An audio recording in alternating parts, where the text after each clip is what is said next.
beautiful. It's awesome. Thank you. It's, Thank you I'm very trying to get to much. that level, man. Thank you, buddy. Guys, welcome. Thank you, buddy. You can make it, man. You can make it. Yeah, for sure. I used to have a fro. When I grow hair, it's curly, but it doesn't come down. It stays up. So all my hair will be like this. It would be like a head, like an ice cream cone, like a big Dude. circle on the top of my head. You're like The Rock, bro. You're See. like a streamlined version of The Rock, dude. You're like I appreciate that, man. pretty much. You can call me the stone. You are the I'm the stone, bro. stone. Meditation. Amazing, dude. Well, Appreciate you guys, man. yeah. It's cool. It's so cool to have you here and to talk to you. I know you're not about calls, and you know it's really. Well, I mean, calls that's just like between you and I. Like Yeah, if no. you and I are on the phone, no one else is going to see it. No one's going to know. Like if I have to piss and we're on a call, like I can't piss on the call. It's rude, Yeah. you know. So I'm locked to the how long the call is. But here we're going to put it out. My editors are going to edit it. You guys can edit it, and like people will see this for like the next 5-10 years. Amazing, dude. No, I love it. I love how you Yes, think about of course. efficiency and like don't waste Sound time, good, man. man. You know, it's Cool. it's really cool, like optimizing each other and bringing the best from your world and bring it to the people who you trust, who can just use that and like, hey, I know a way to make your life a little bit better. I have like a little trick that can help you out, and that trick might put you ahead. And so it's really cool to be sharing ideas with really smart people. And yeah, great to have you, Mikey Breathes. Nice to meet you. Yeah, brother, it's great to be here. Good. Did Muhammad go? Is he out or what? Let's see. He's also very into he's into his fitness. Muhammad he's on another level, dude. And I know him for Okay. more than 5 years. He's Where'd you guys meet at? our arrival in Kuala Lumpur in 2000, Yeah. 2018. KL, man. That's a cool place. Very good place. A lot of good people there. Dude, It's very international. Dude, it's like Very the nice. Americas of Southeast Asia. Because you have all these local cultures, you have Chinese culture, you have local Indian culture, local Malaysian culture, local, you know, and then there's like white people that are born there. They're like so Yeah. it's like Yeah. it's like the Americas of of Southeast Asia. It's pretty cool. That's where me and Mohammed It's met. extremely nice. It's clean too. I like that. All of Malaysia was clean. I appreciate Malaysia for being clean. If I had any place that I like the most, it's probably like cleanliness, Malaysia, freedom, Philippines. Those are like my two favorite places. Interesting. Yeah, because you Yeah. don't get the freedom in Malaysia. It's clean, it's quiet, it's nice, but freedom is Well, quiet. Okay, I'm not religious, but as far as quiet goes, 5 times a day, man, the mosque will go off with the sounds and like it's cool, like pray, but it's like I'm just trying to rest, and like I hear in the background there'll be like 3 or 4 temples going or mosque going off at once. And I'm like, okay. Sometimes it lasts for like an hour, and I'm like, oh man, you know, when I'm like trying to meditate or something like that. But yeah, it's good. It's clean, and you have access to everything, and it's cheap too. It's fairly cheap. I love KL. It's the coolest Yeah, place to KL is be. really cool. Now Thailand. Now I'm in Thailand and I'm just figuring a lot of things out. It's like the king here, Thailand's man. okay. It's so cool because this kingdom was never conquered, and you start when you start living here, you start learning why, and you realize, damn, this king was a Buddhist. He Yeah, understood what's how the to. reason? He understood Did how you to find defeat an out? opponent, man. He takes care of his people. You can go to the 7-Eleven. They have all different herbs in there. Natural herbs you can buy. Like all the fruit is like actually good for you. It's like, you know, the king actually cares about his people and give Yeah. them freedom, because Yeah. that's ultimately the best way to rule is you give your people freedom. And that's like, oh wow, a Buddhist government is like the ideal form. Unless of you talk government. about the king, then you'll be imprisoned. You can't talk about it. Like when I first landed in Phuket, I was asking about the king, and my driver was like, and I'm like, yeah, but I want to know about the king. She's like, he's driving. He's like, I ain't saying shit about the government. No, I got you. Of course, of But she'll course. tell me about everything else. You can see the fear in her face. I mean, it's politics, But the people right? are friendly and kind as well. Yeah, they're cool. They're cool. They're very sensitive in Thailand, extremely sensitive. Because I'm a very like hard dude, right? So when I come up, I don't think they're used to that energy, and they're like kind of Dude, like, you're right. oh, whoa, yeah. And like sometimes they'll cry. Like men, sometimes men, I'll be talking to men, and because I talk like this, they'll start crying. It was like, The fuck? Yeah, the Come on, emotional, Thailand. right? Like, what the fuck's going on, man? It was interesting. I get A what lot you of mean. emotions in Thailand. I get what Even you my mean. girlfriends, I had a couple girlfriends while I was there, dude. They were all emotional. Every fucking one of them. Sounds like Crazy. Brazil. Thailand sounds like the Brazil of Southeast Asia. You get what I mean? Mm. Brazil. They are there are emotions in Brazil. Let me try to compare this. That's a good comparison. Because they're expressive and emotional. You get the same Yeah, in and all- Brazil. They're very like, they're not passive aggressive. You talk about passive aggressive, you go to Indonesia, Bali. They're passive aggressive. They'll smile to you even though they maybe would love to tell you off, but they're trying to be polite and they're trying to be Yeah. polite. So they're not aggressive. They're a little bit more passive, which is it's fine, but ultimately what you get is a bit more like reserved people if they're gonna just let most things slide. Like in Thailand, they're aggressive, dude. If you show up to them with aggressive energy, they will meet you, dude. They won't, they won't hold back. What? That's what I'm saying. Dude, how tall are you? I'm 5'11". 5'11". How much do you tall are weigh? you? I don't know. I'm maybe 6'3". You're 6'3"? Yeah, I'm 6'3". Dude.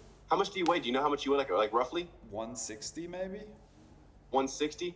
Dude, every person I am the nicest guy, right? I will not fight anybody. I won't even argue. Like if somebody wants to argue, you can have it, bro. Wow. It's not that fucking important. Like I Wow. had battles Next elsewhere. level, bro. Next But in level. Thailand, every single person for me who there was conflict with, it was passive aggressive. They wouldn't tell me directly.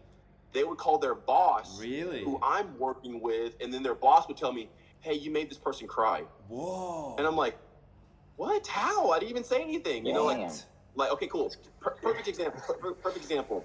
I have naked women around me all the time. Okay, this is my life. This is the way I want to live. This is how Man, I live there my you life go. personally. Everyone's different. Do whatever you want. There you go. So one day the caretaker of the land was coming through the gate, and I was telling him, "Hey, no, stop! Don't come in yet. Don't come in." The ladies were naked, so I had him wait outside the gate so they put clothes on. Then I said, "Hey, yeah, come in. Hey, I'm very sorry about that. Come on in." That hurt his feelings to the point where he told his boss. His boss told us he was crying whenever he came in and left, and he refused to work on the land anymore after that. No, He bro. refused to come for the next 3 weeks. I didn't see him anymore Wow. because I was telling him to stop because there were naked people inside. And I didn't want them to be exposed. Oh, wow. And I was like, "What the fuck?" And that's what I dealt with in Thailand on multiple occasions, at least like 5 different times. Whoa, you hurt their feelings, dude. You just weren't They wanna see you the weren't naked women sensitive too. enough, dude. You just hurt their feelings. It's okay. You didn't Like, mean show, it. I want to see some titties. You didn't mean it, bro. It's just like, dude, it's just too, no, like, honestly, it's like just too much masculine energy. You get to a point when it's just too much masculine, people just break down. They just can't handle it. Dude, especially with semen retention and not coming, bro. I'm always like, ugh. Just walking Yeah, don't around scare like, people, bro. all Don't day, scare man. your neighbors. You gotta get that motto above your bedpost, like, don't scare the neighbors today. Control your masculine, dude. You control your shit, Control bro. your masculine, bro. Hey, it comes Yeah, with the man. territory, right? Yeah, for sure. So that was my experience in Thailand. Brazil was you're right, they are emotional, but there was zero confrontation in Brazil. Sometimes people are a little loopy and not all there, but it was pretty good. And if they don't like you, they just won't even work with you. I've had some people just like drop off. They're like, I'm good. I don't want to do this. So Wow, bro. Brazil was cool. Where did you go in Brazil? I was there for a year when I was 17. I left high school in America and I did a year abroad in São Paulo, Brazil. It was Okay, cool. Yeah, Sao Paulo is fucking beautiful, man. It is so huge. beautiful. It is massive. Dude, I love it. Huge Japanese population there too. Dude, Surprisingly. the best. Mike, I man. have heard from Anthony you fast like 60 days. What you have experienced? Yeah. This I don't is wanna the go meat of the fast, but I podcast. We go- want to go get to 60 know you, days Mikey. fast. Tell us about yourself, man. Dude, I'm hanging out with my bros. Oh, it's man. cool. I'm I hanging out with really my love bros. it, man. There's no other way Man, you can that- do it. You Bro, can't I hang script out with it. pussies No, it's all cool. day, man. I'm No, constantly it's around cool. vaginas, There's no so it's cool to have intention. like some dudes to talk to, you know? No, So, no, you know. it's cool. I love it. You gotta let it flow. You can't be on this. You can't put yourself into a box, which is cool. That's Totally, man. freedom. Power comes from freedom. It's the ability to Yeah, yeah. explore, and that's just power, dude. Creativity is power. 100%. You can explore whatever. There's no rules. I Oh, like that Mohammed for did sure. have a question. What was your question, Yeah, Mohammed? Muhammad, what was your question, bro? Yeah, I ask you like you had fast 60 days, isn't it? What have you experienced in this 60 days? It was easy Okay. for you Yeah, because yeah, yeah, we yeah. usually we are Muslim. We have a month that we fast 30 days, and like we want it fast, like finish it so fast. So Yeah. what you have experienced in these 60 days? Okay, cool, cool, cool. I'm gonna set the stage a little Mm. bit. I gotta have like paint the house or like give the framework of what it is what we're talking about. I don't consider it Okay. fasting for two reasons. One, Mm-hmm. if the moment I need to eat or want to eat or get hungry, I will just eat. But in fasting, if you're fasting, even if you're hungry and you need to eat, you'll ignore it. So that's what fasting is. Fasting is denying yourself. Me personally, almost like Ant is Yeah. saying, I live in freedom. I never deny myself anything. So anything I want, I just go after. So I don't consider it fasting because Yeah. I'm just really not hungry. I don't experience hunger. So in this 60 days of not eating, there's a lot of things that I experience. I think, especially with the semen retention combined with the not eating simultaneously, my mind starts operating on different levels, different heightened states Nice. that you're able to see, almost like a top-down view. Like you get to see the world from space, and you're seeing how it works. And especially like on Instagram and like responding to people in the comments, I have to bring myself back down to the world to like a lower level to converse because people are so stuck on like a very small level. Whenever I'm doing the 60 days, it's like everything's making sense and everything's streamlined. Some things that would take a year to accomplish or to complete, you can finish sometimes in 2 days. So like everything's hyper accelerated, like the learning process, the establishing process, the growing process. You have a lot of energy. You stop getting tired. I mean, I sometimes go Yeah. 2 or 3 days without sleep. So like I'm not eating, I'm not sleeping, I'm not coming. There's like, and all that saves energy inside myself to complete what I'm trying to complete. So for some people, it might be work. For some people, it might be their project. For me, I take that energy and I invest it back into myself so I can think in this way because you you live at the limit of your mindset. So whatever is the limit of how you can think, that's the type of life you live. So whenever you put more energy into it, you can expand that mindset and live at a higher level. Well, most people are so tired and drained that they don't have any energy, that they're living here and their life doesn't make any sense and they're confused all day and they're poor and they're broke and they're unhealthy because that's the limit of what they can think. So knowing that, Yes. I try to harvest all the energy I can and put it into me so I can expand myself as high as possible so I can live a life like 60 days no food, a month or two without ejaculating, sleeping every other day versus every single night. So it's just like it gives me that energy to live at that level, Bro, Yeah, clearing my that's skin, amazing, man. stuff like that. bro. Next level, dude. Yeah. Incredible. For real, for real. But I mean, a Yeah, that's lot of it just actually it keeps me out of trouble. Like because I'm able to see this way, like I can clearly see where to go and where not to go, what to do and what not to do. So like I never have anything bad ever happen to me because I can see it from like 2 miles away. But if I didn't have the energy, like you can only see as far as the energy can shoot from you. So whenever you don't have a lot of energy, your vision gets blurry. It's hard to see, and you need to get close to something to see if it's bad or not. And by that time, it might be too late, and then the bad might come on you. But when you have a bunch of energy, you can just see it from far away, and like, oh shit, that's bad. Let me avoid that. And you go over here. You can avoid a lot of bad stuff. Bro, correct me if I'm wrong, but I had yeah. this thought about you that you listen to your ancestors. I probably don't. I think I you do. probably don't. I think you do. I think you're very because you told me yesterday you're listening to your soul, yeah? Yeah, my soul. Yeah, So your soul is a collective of all your past life the energy regressions, coming dude. down. So the fact that you can tune into that and get wisdom from that to know to avoid certain things, that means you're very in tune with like your whole existence, like your universal existence, because you're moving beyond time.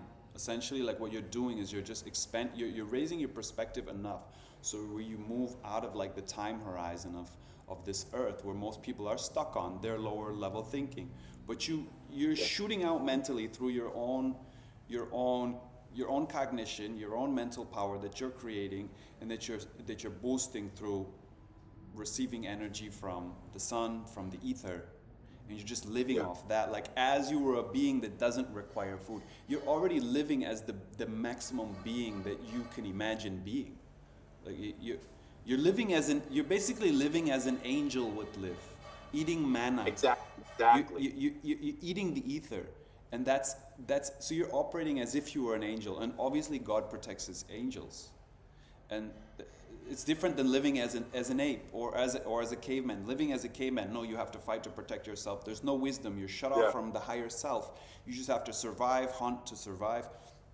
That's not an evolved being. There's nothing. Exactly. There's no wisdom in that, and it's a very temporal thing. Your life will end quickly. If you're living by the sword, you die by the sword. It's not about that. How to escape, how to escape danger. That's why we have legs. That's why fast cars are so cool. Escape danger. Don't always meet danger all the time. That takes wisdom. So you're not just superhuman because you have this mega willpower. No. You're superhuman because you've actually tapped into your soul and the wisdom of your soul that gives you instructions that feels right because it's coming from all your past And improve lives, yourself. dude. You know what is the You get that. Yeah. That's wisdom. It takes a lot of wisdom to do what you're doing because you're basically operating in a very narrow band where it's even possible. Extremely narrow. Yeah, you're right about that. You can't talk to everybody, dude. Nobody's gonna get you. When I saw you, I was like, I know exactly what he's doing, and I know exactly why people don't get it, and I really want to talk to him. And you're like, all right, sure, what's up, bro?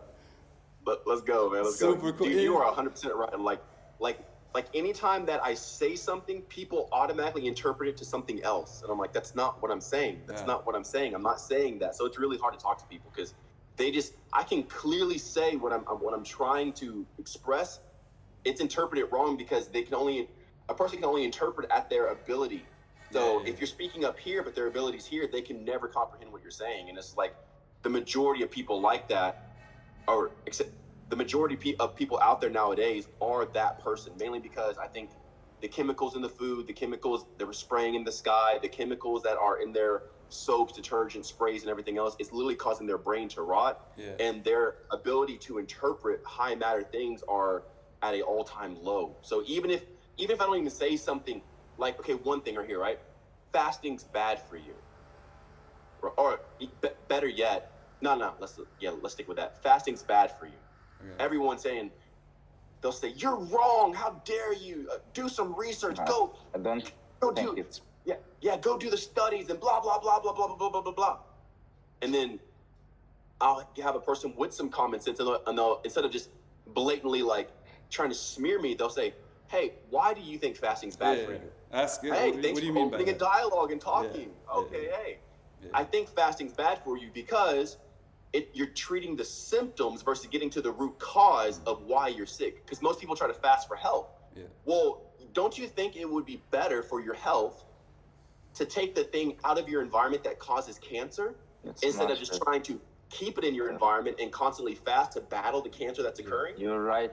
You're right. And then once you take the That's cancer thing accurate. out and then you're healed, you don't need to fast anymore. Fasting becomes irrelevant. Now, if you want to fast, you can do it just because, but you shouldn't do it because of a health benefit. It gives you like a false sense of accomplishment, which never allows the person to truly go into a higher level of health because they never acknowledged why or the source of their sickness, disease, headaches, cancers, bloating, and all the other stuff.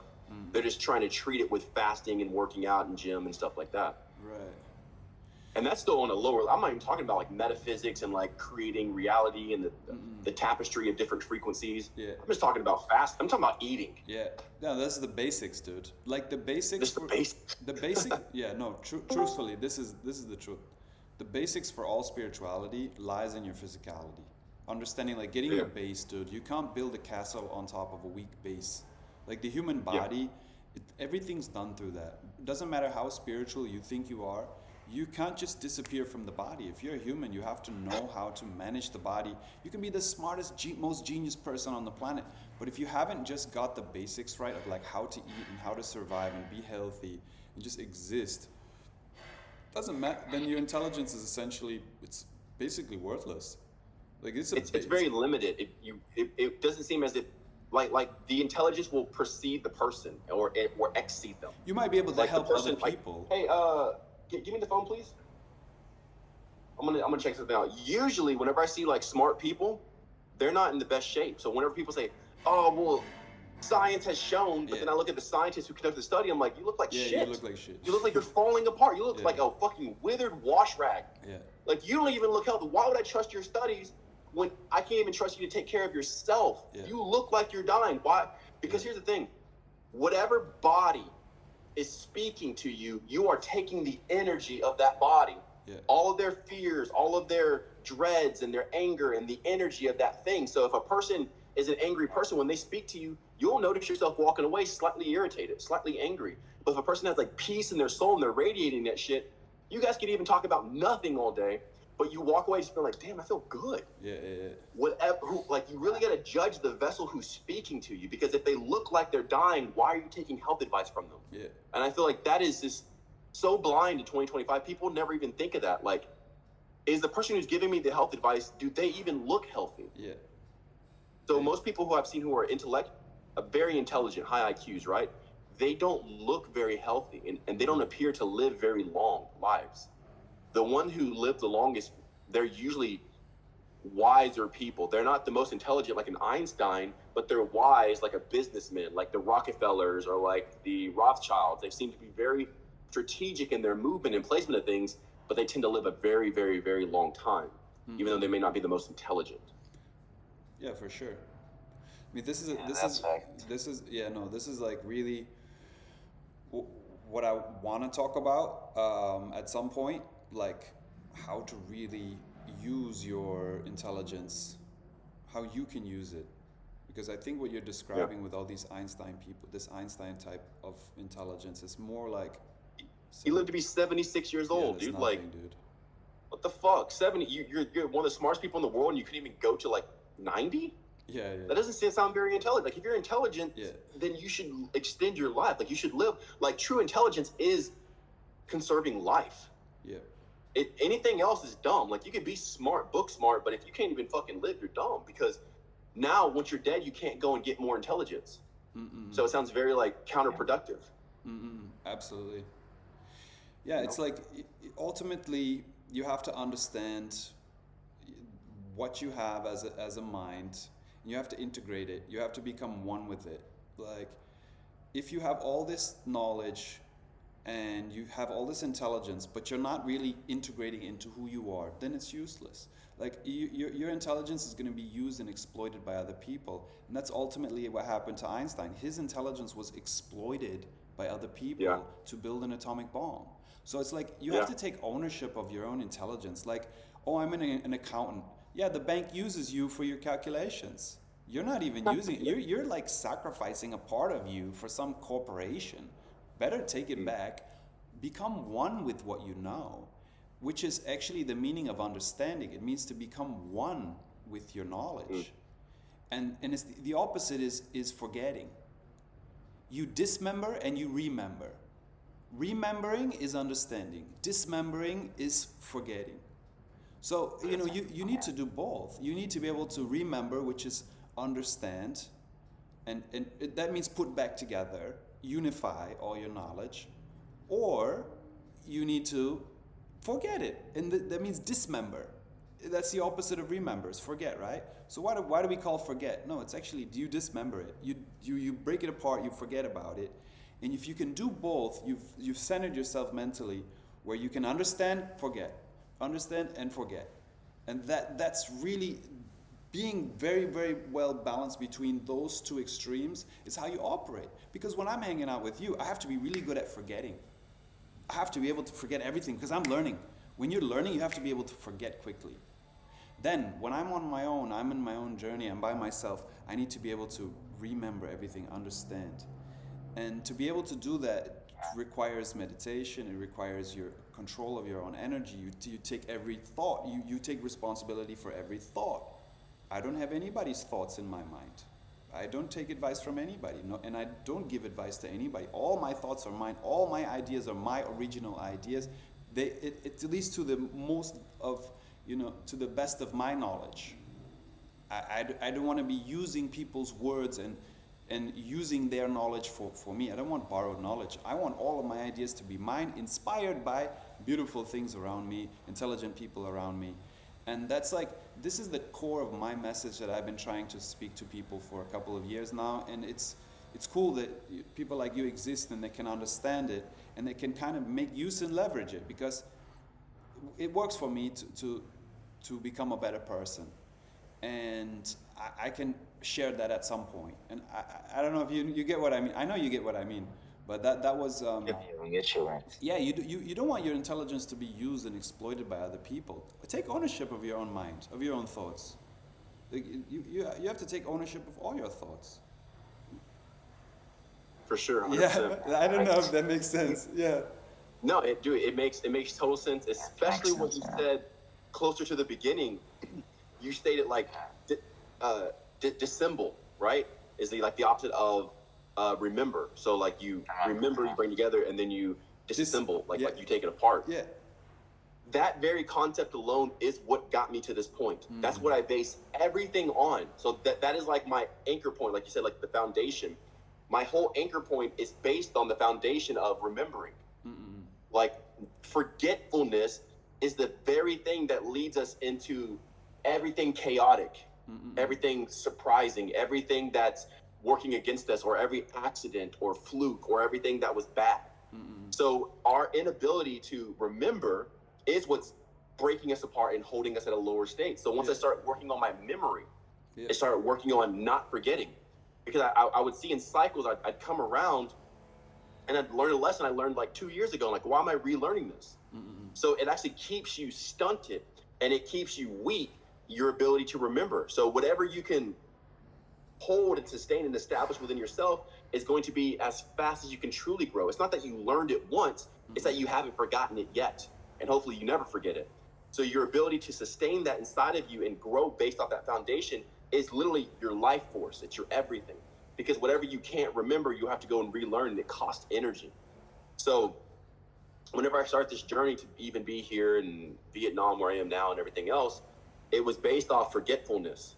And I found out every time I tried to extend myself beyond my ability to establish that thing, let's say that this is all that I know, if I try to learn this over here, which is way beyond where I am, like let's say the circumference of it, then if I extend myself out too far to reach that, most likely that connection will be severed, because the rest of my knowledge isn't growing with it. So now, instead of trying to learn the newest fad, the newest thing, and everything that's outside of me, I took account on everything that I know, and I started growing as a whole. And I charted out like that. And because now that I'm growing, that's cool. I didn't know I did that. Wow. That's really cool. Oh, we love it, bro. Thank you, buddy. We're just Thank you, growing, Mikey. bro. There you go. That wasn't scripted. Wow. I had no idea, Perfect, man. dude. Ta-da. You're magician, man. Wow. Yeah, there we go. How do you do it? So now that the entire basis of my knowledge is growing together, now I can actually refer and connect together all the points of knowledge that I know. And now it's not just like, okay, I know this and this bit of data out here. It's that everything that I know is within inside of that scope, and I can relay it to each other, and now I don't forget. Dude, now at this, I'm now 36. Now I don't forget anything, because I never reach beyond what I can know. If my brain starts to go into an area that I feel like I'm reaching, then I'll learn it later. But I just will instead take account of that and say, okay, I need to go back and I need to grow everything all at once. And then as I grow everything all at once, eventually I'll end up taking on that knowledge, or find out it's irrelevant. I don't need to know it anyway. Most people are operating in irrelevancy, like they're learning shit that doesn't matter. Like, yeah, you can learn about ice baths and infrared saunas and this and that, but bro, if you're still fucking vaping, it doesn't matter. Yeah, you can learn about like NAD and or whatever it is, resveratrol, and like all these other like Ozempic, whatever the fuck they're doing, right? But bro, if you hate yourself at night and you are psychologically unstable, who the fuck cares about your weight loss journey? Like, who cares about that? Like, you need to get yourself straight first. So like, a lot of people will try to extend themselves because they're looking for something beyond themselves, and they feel like if they learn something out here, it will be their saving grace. That will be what saves them, because they need something other than themselves. When it's the opposite, you need to take your extension energy and put it back in you. And as you put that energy back into yourself, your consciousness grows. and you end up consuming all those things before you. Now you'll know about NAD and this and that, blah, blah, blah, blah, blah, and its effects. But most likely, once you get there through this route and this method, you won't even need it anymore because you'll have the body, like you'll have the abs, you'll have the muscles, you'll have all the stuff because now you created it from within versus on needing something exterior to make you that thing. Bro. So the whole base of what I'm saying is like what you were saying is like your ability to remember. If you can't remember, then none of that shit matters. You got to work on establishing your thoughts. How would you describe understanding? Because I feel like you understand yourself very well. You understand your. Correct me if I'm wrong. You understand your own system. You understand yourself very well. Is this true? Yeah, that's a great question, man. You do. Understanding is the next thing. So like not forgetting is the first lesson, and then understanding is the very next thing. It's a very specific way of understanding, and I want to make sure I use the definition correctly. I haven't. Okay. How do you describe what is the definition of understanding in general? Like how would you give it a general definition? Like the word understanding. I want to make sure that as I relay this, I'm not just saying it in my own terms. I want to make sure I say this so where everyone can understand. Just I know that I have a lot yeah. of my own terms here. Yeah, whatever it is. Cool. So understanding is the acknowledgement and the ability to utilize something that you are aware of. So if you know of something but you don't know how to use it, you don't understand it. Right. But if you know of that thing and you can utilize it, you can apply it somewhere, then you have an understanding. Yeah. But understanding is also on a spectrum. It's not just you either understand it 100% or zero. You understand something 20%. Right. You understand something 30%, 40%, 50%. So we have to even acknowledge and understand that what rate of understanding do we have towards the thing that we're applying our focus towards. So if somebody got my iPhone, they, like, let's say a tech person, they understand my iPhone way better than me. Even though I understand my iPhone, I'm in Discord right now, I'm on my phone, I charge it, I do all my stuff, I might only understand my phone 20, 30%. But somebody else who's a tech person, they come in, they use my iPhone, they may understand it 80%. So we have to understand that everything is a growing scale. Yeah. And then sometimes we may not understand the next 10% of our iPhone until we understand 5% of this over here, which may be fitness related. Until you understand how to do a basic squat, you won't really get the bounce back or the feedback of how to understand the structure of how the iPhone works, because everything correlates. Every bit of information pings off of each other so you can understand it. We can use they use currency, right? So they use like shipping and like sailing and like sea type wording to talk about money, currency, banks, cash flow, stuff like that, because everything's correlating with each other. Money correlates with this. I can use money terms to talk about investing and sowing a seed. So money can go into farming, farming can go into money can go into shipping, this can go into that, building a house, a structure, a statue, everything's correlated. So whenever you learn 10% of this and you grow with it, you're also going to learn 5% of that over there. So understanding that sliding scale of understanding, I think that's more important than just knowing understanding, that you understand a percentage of it and you're never at 100%. Right. I think you hit the nail on the head when you said it's usability. Like, let's say you understand, you're a coder and you say you understand this stupid iPhone, right? You know everything about the code, but yet you can't use it to get a date. So then where's your understanding, bro? Your understanding is, unless there's a usability, a purpose to it, then you don't understand it. Like, everything is tied to purpose. And this is why, this is the catch-22 about God, the idea about God or superior being or however you want to call it, is like, what's the purpose of life? Well, I mean, when you get into the higher level purpose, overall holy purpose of existence, I mean, that's a philosophical question you can't really answer. But with that assumed that everything does, let's assume that there is a higher purpose to life. I'm not saying to go and get in that debate about what it is, because obviously we're not that creator, at least in this physical form. And it's a question you can never answer. But assuming that everything has a purpose, you better find yours. Like, I'm not created for no reason.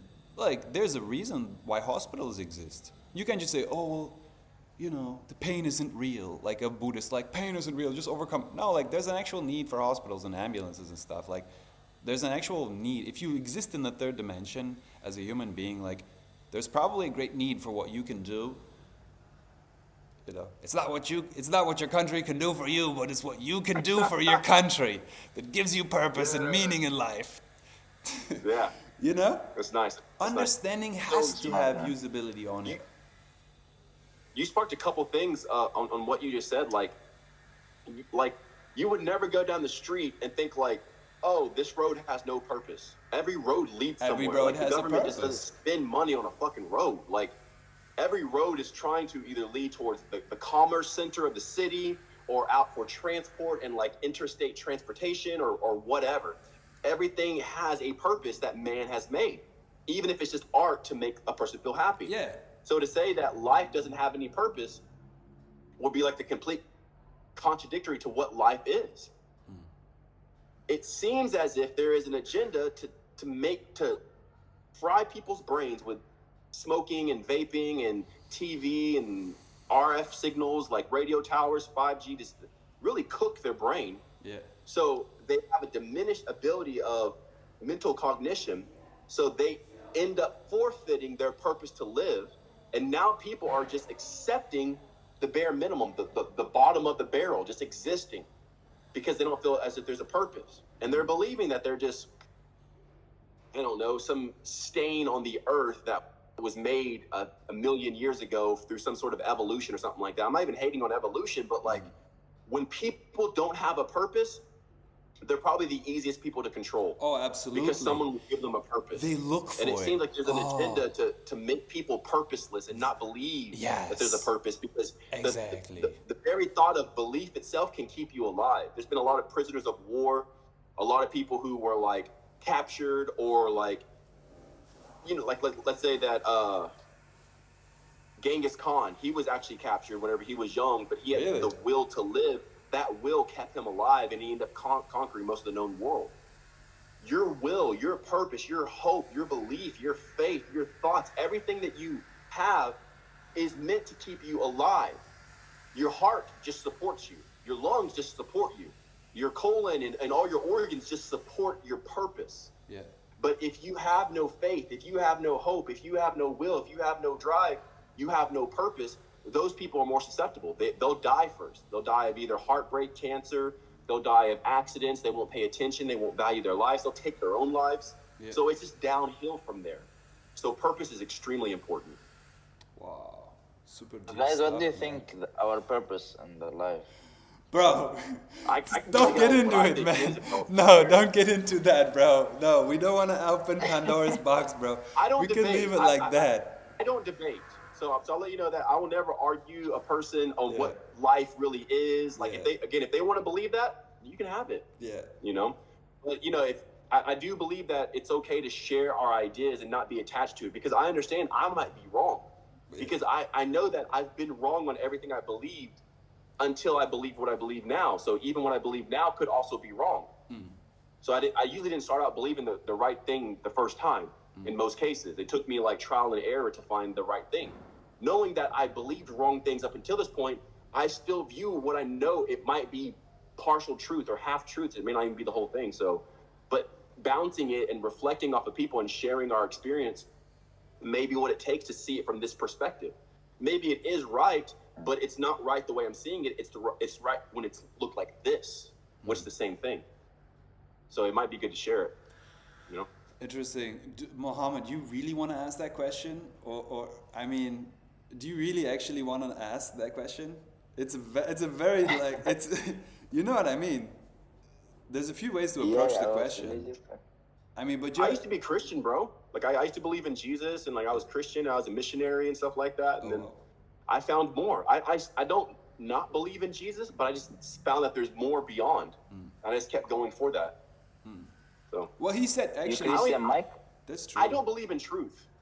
Okay. I don't even believe that truth is real. I just believe that all information is what we have the ability to interpret, but people get tired of spending thought energy on interpreting it. So they say, okay, this is truth. And they stop there. And that's where their limitations are, where they stop. But I believe that every conversation and every subject and every object is infinite.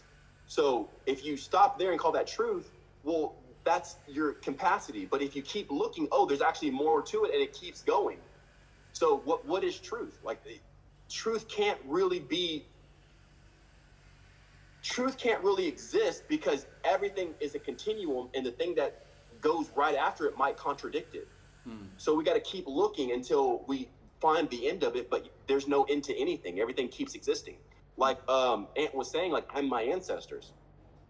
So is that true? Is that false or what? Well, we don't know because I'm going to keep going after this, and maybe I'll have kids or they, so since everything's eternal, you can't stop it there. You have to rationalize it in its eternity, which is impossible for the human mind. So in that context, there can be no truth. There can be facts. Hey, it's a blue sky out today. Hey, it's sunny. But it's not truth, because truth it deals with the issues and the morals of life and the philosophical equation of like why we're here, what we're doing, what the purpose is. Which our purpose may change tomorrow. Yesterday I was Christian. Today I'm not. Tomorrow I might be something else. Mohammed, what do you think? What's the purpose for life? Oh, what did you say? What was the question, Mohammed? What was your question? I think That was the for question? me, my respective view, our purpose in the life to, first of all, to worship God, so that we can have, our soul connected with someone, Then you can like work on yourself as a human, So in our religion, that I think we have a book. Also, I think you got a book as well, the Bible. So in my book, when I read it, I actually read it when I was very young, like maybe 6 years old, until I grow up with it. So I can see truth in everything in life, everything happening in life. The book was mentioning, like, maybe when I was young, I was just reading it because, like, it's, my father, like, or my family sent me to just memorize it. But when I grow up, then I read it again, then I see what's happening in life, in everything. Like, as fasting, I believe that the fasting, that the thing that you do, is very healthy for your body, because that was mentioned in our book. And a lot of things, it was mentioned. Then when you see it, you read something and you see it in the real life, that, here you can see this is truth or no. You got me? Yeah, bro. Yeah. I love you, dude. Love you, Mom. Yeah. Thanks. You know, Thank you for sharing it. my Muslim brothers are the most faithful brothers, man. We don't share the same beliefs or religion, but it's just the same heart, like the same love. That's what I love about my Muslim brothers. And it's like, even our books contradict. Like, Thanks, man. in the Quran, it says that God created the earth in 6 days, and then seventh day did not rest. And in the Christian Bible and in the Torah, it says that it took 6 days and on seventh day rest. It's like, okay, our books don't agree. But in the end, it's like, well, what was actually true? We don't know. So whichever is true, it doesn't. I have to. Whichever is true, it the doesn't point matter. I I still have love told you, you dude. that your books, guys, like, went to a lot of people. So some people change in it for some reason, and this reason it's happening until this day for some agenda. We don't care about it. But that book, the other book, why it's saved, which is Quran, because, as I told you just now, when I was 6 years old, my family sent me to memorize it. So if I heard anybody in the future say any wrong word, I mentioned, hey, buddy, this is wrong. Because I memorize it, and, generation after generation after generation, and we, rewrite it. So it's saved. It's saved from changing, So I believe in your book also there is a lot of common things between us, because as a Muslim, I have to believe in your prophet. Isa. Yeah, in your prophet, And Isa. Jesus. Yeah, Jesus. I have to. If I didn't believe in him, I'm not considered as Muslim as well. Bro, you know why they call it So- Islam? It comes from Isa, bro. Yeah. Islam is a form of Christianity. It is a form. Actually, It's Islam, Protestant, Islam, Catholic, it's and come Islam. from peace. But that's Isa, bro. Because he's peace. That's where you get the name Isa from. It's peace. It's peace. You have these are three forms of Peace, yeah. Christianity. You have Catholic, you have Protestant, and you have Islam. Islam is a form of Christianity, bro. It Do you is. guys do you guys think that Esau sold his birthright? Bro, he did. Sorry, come again? Jacob. To Jacob. Do you do you think that Esau sold his birthright to Jacob? This is the question. You know Jacob, right? Jacob. His birth. Yeah, yeah, of course. You know Jacob and Isaac? Or Jacob and Esau? Was it Esau? Yeah, of course. Or Isaac? Esau, yeah. Well, Esau in English, Yeah. it was Esau and You know, Isa, his miracle, he was birthed without men, you know? Like his mother, Maryam, the Yeah. Virgin Maryam, Yeah, this was the Isa? miracle for him. Isa, yeah. is this for Isa. Jesus? For Jesus, yeah, exactly. Jesus, Oh, Jesus Yeah, but what about Isa. Isa in Arabic? Yeah. You have Jacob and, What about- Esau, the Yeah, two brothers, like yeah, Cain and we- Abel, and Jacob and Esau? Yeah. But it's Because Islam would be Have derived. Moses, I love your No, balloons, I bro. don't even know why. But This is so interesting, this conversation. Fine. It's all love, bro. Go. So keep going. anyway, yeah, I definitely respect whatever anybody believes, because I found this, because I was Christian for 20 years. Whenever I was 9, I started reading the Bible. So I read the Bible for like 20 years, 19 years, until I was 28. That's when I stopped reading the Bible. Wow. And I can quote it back and forth. Nice, I know man. all this stuff about it. But then once I hit a wall, I started meditating, and I found out, because whenever I was Christian, I did some miracles, dude. Like Really? I made things work. Like if somebody had a Whoa. broken electronic, I could put my hand on it Whoa. and then heal it. What? I've healed cars. I've What? healed Dang. washing machines. What? I've healed computers. No I way. healed people. There was a woman who had cancer, and I put my hands on her. I prayed, and I healed her of cancer. Like her reports came back from the doctor. She didn't have cancer anymore. So What you have every done when you- believe in Christianity, because like I did it. But whenever I was meditating, I found out there's more than Christianity, and I was kind of like talking with like the Spirit or God or whatever. I'm like, if there's more to Christianity, why did you let me be a Christian for like 20 years? Like, why didn't you tell me about this stuff? And the voice said, because you want it to be Christian. I give you what you want. You want to be Christian, so therefore I give you a Christian life where Christian things happen. Right. And it showed me, like, it doesn't matter what you believe. If you want to believe in Islam or you want to believe in Christianity or Catholicism, it doesn't matter. Whatever you want, God loves you so much, or the Spirit loves you so much, it will give you that life if you really want it. But the moment you don't want it, it will give you the next life that you want.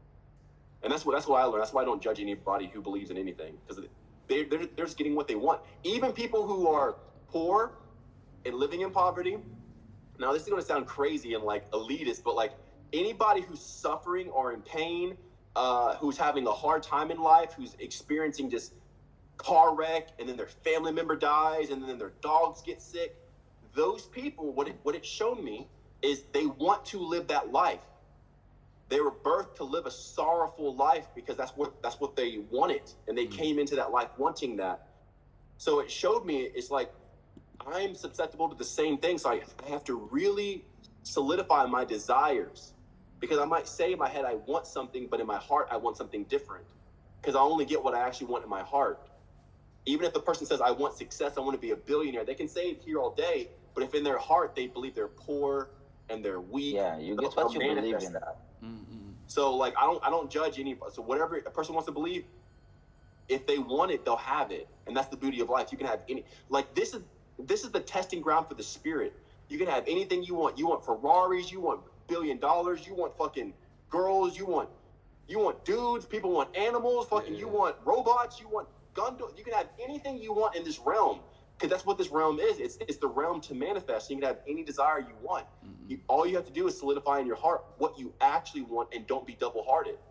Even in the Bible, it says a double-minded man receives nothing. So you really have to be said, I want this. And if you want Islam, that's good, you'll get it. If you want Christianity, you'll get that. If a person wants to be a billionaire, life will never hold back from you what you truly want. You'll always get what you want. Wow. And if you're not seeing what you think you want, then you actually don't want it. That's what I found out. Once I found that out, I now have naked women around me.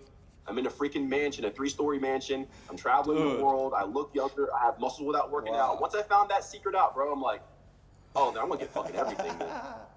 Bro, Cool. come again, you have muscles without working out? Yeah, he I doesn't don't- work I out, haven't worked out Mohammed. in That's 5 years. amazing. He doesn't work out. 5 years, bro.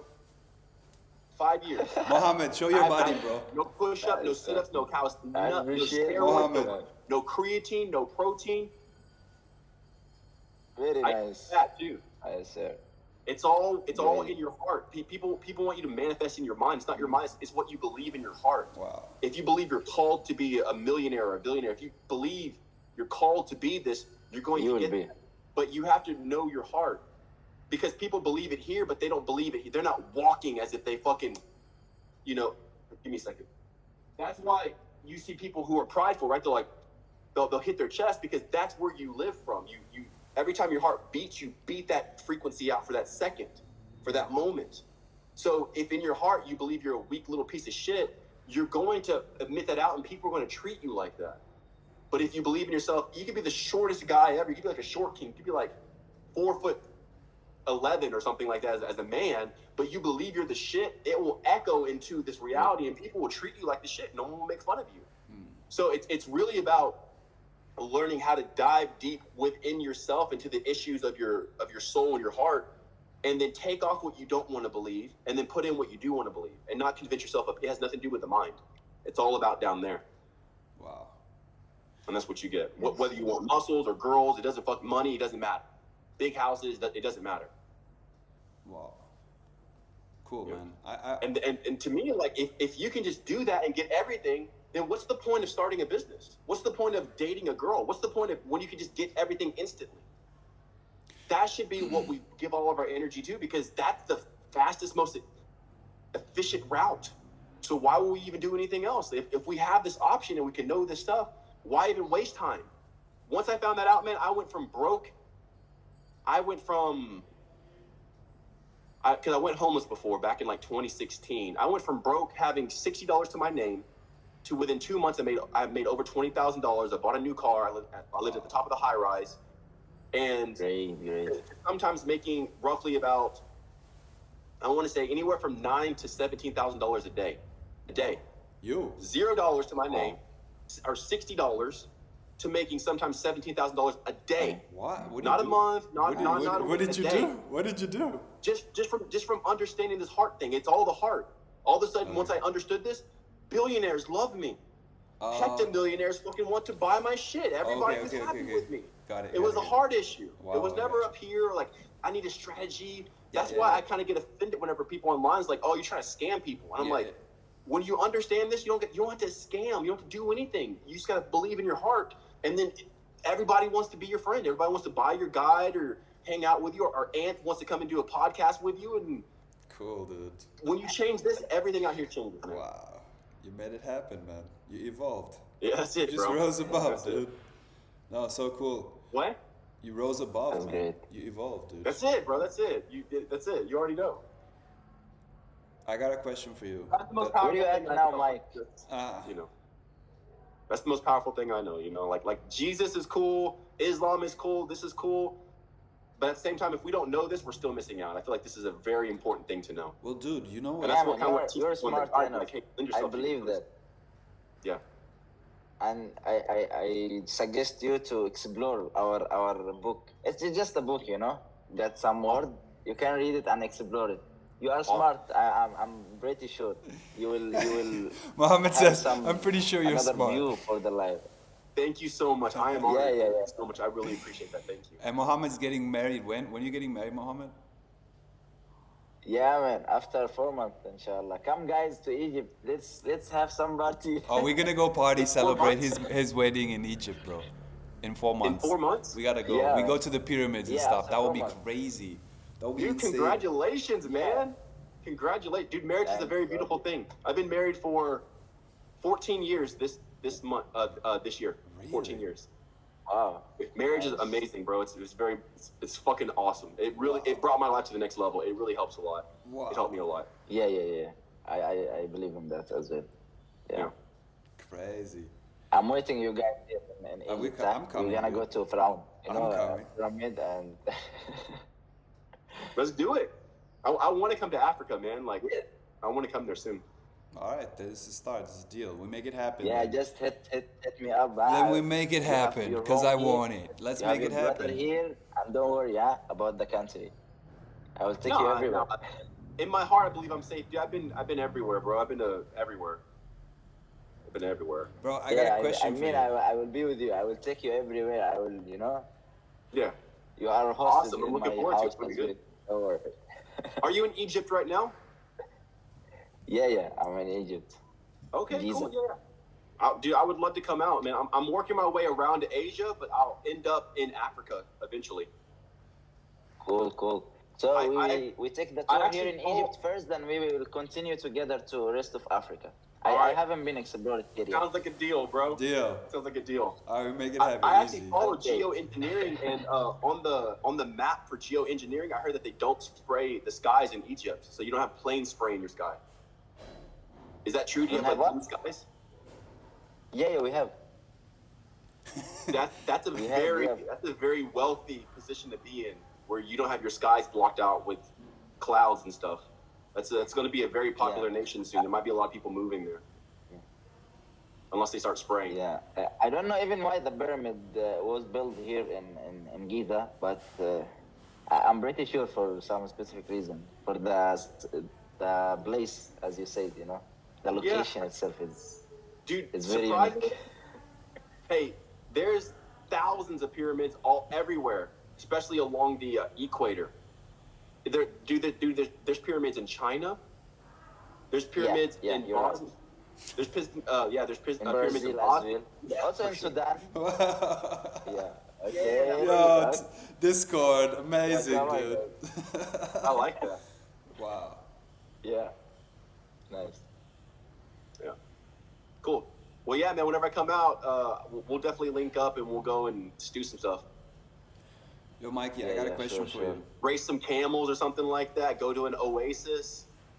Skydive onto the pyramids and like go inside. Just do some crazy stuff, man. Yeah. Inshallah. Hopefully soon. Inshallah. Yeah. I'm waiting you guys. All right, cool. Yo, It's gonna be a little bit longer than 4 months, but I'm working my way around Asia. Once I get there, I'll get there. I still gotta go to the stands, do like We spent the whole Kazakhstan. year here. Don't worry. Everything Awesome. here on me. Just come. All right, let's go. Hey, dude, I drink a lot of coffee, so I mean, I'm Come down. on, man. We are the people who invented coffee. Don't worry. He says, come yeah, on, for sure. man. Awesome. Man. We're the ones that invented coffee. Yes. Yeah, I think it was You can Ethiopia. go ask Google. Awesome, man. Yeah, for sure. Yo, Mikey, question for you. I've just been curious about this. Like, what's your end goal, motivation? Like, what you get what I mean? Like, I'm sure you do have some type of plan or like end goal or some motivation for why you're doing what you're doing. Like, how would you put that into words? Do you want to talk about it? Yeah, It's purpose. It's the purpose. like it's just you finding your is that it? Like, I don't want to put words in your mouth. You can tell me. It's very good question, actually. What's your I motivation? believe I'm supposed to do this because it's the purpose of life. I believe the purpose of life, and I'll share this. Like, I think this is my idea that I've found. I'm like a blind man, like touching the walls and like, what am I feeling? Yeah. Okay, I'm feeling an elephant. I see a trunk. I see ears. I see rough skin. So like as I'm trying to fill this stuff out, I'm sensing and I'm finding out that whenever man does not live in their purpose, they end up dying because the energy of their life is supposed to go towards achieving their purpose. And when they achieve their purpose, they actually get younger. So actually, if you can pull up a picture from my old picture and stuff like that, whenever you put your energy in the right, because you have like different slots and categories, you can put in wealth and health, and you can put in women, and you can put your energy of life into so many things, technology, compute, whatever, anything. When you put in the wrong thing, it ends up sapping you. You end up getting older. But when you put your energy in the right thing, which is your purpose, you end up getting that energy back. It's reciprocated. Wow.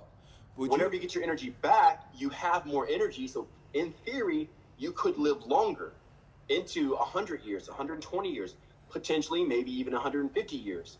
But when man does not put their energy and the right purpose, they age a lot quicker, a lot faster, and they may only live to be 70 years, 80 years, maybe even 90. Well, if you continue putting your energy in the right thing all of your life, with every step, every word, every feeling, every emotion, everything through awareness, you I believe you're supposed to live forever. And you're supposed to live forever to the point where you understand how to expand the energy of your soul, and you end up feeling the universe. And then as you feel the universe, you become one with consciousness. And now, because your consciousness, like just like how you can hold a thought in your mind, and you can see the thought that you're holding. Let's say that's pink elephant, right? You can see pink elephant in your mind. Well, as long as it's in your mind, that pink elephant may actually be sentient. It may be conscious in and of itself, but the moment you stop thinking about it, it no longer exists. Well, conscious, the thing that creates the universe, has never had a shifting thought. That's why we continue to exist. So if it ever thinks about something else, we'll be wiped out and we will never even know that we lived. So once you get to the point of matching the tenacity of consciousness and its persistence, you can hold many universes inside of yourself. And now you are the very thing that everything gets to live in inside the universe, because it's your consciousness holding it together. And I think that's the precipice, or like the pinnacle of life. It's the highest form, is to have universes living inside of you, because you're holding the thought that's sustaining them together. Wow. So it's a little like, that's why I'm doing this. That's why I go 60 days without eating, and don't come, and don't ejaculate, and don't go to sleep, and all other stuff. Would you? I could see you like. So I mean, I'm imagining like, what could be the motivation for this guy to do what Here was me 7 years ago. That's what I looked like in my face. Wow. Oh, yeah. No, you're doing great, dude. No, I'm actually 8 years older this year. Wow. 8 years old, almost 10 years older. And that's me, because I was putting my energy in the wrong thing. But I found out, You look my fresh, energy, yeah. I'm this type of person. I need to put my energy here, and then all my youth came back. Now I'm fresh. When I go on a date with a girl, like especially if I wear my hat, right? If I go on a date with a girl, usually she thinks I'm like 25. Yeah, you do look like you're 25. Kelly Slater, bro. You Yeah, just got off the. Some of these girls are like 28. Some of these girls are like 30 that I go on a date with. Some of them are like 25 or something like that. They think that they're older than me when they go on a date with me. And I'm 36. So are you? And it's just like, wow. Am I allowed to ask you this question? Yeah, whatever, man. Everything's up. Your wife is kind of like open with you going on dates and stuff? Yeah, both of them. Hey, Lay, could you put it on top real quick?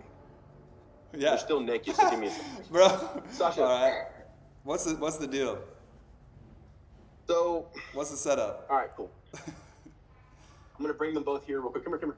The reveal, grand reveal. Good. It's not that high. Hello. It's not even. I don't even know. This is how tall I am. Hello. I probably don't look as tall on the internet, but this is how you can get back up here and see like this. Are these your two? One is wife.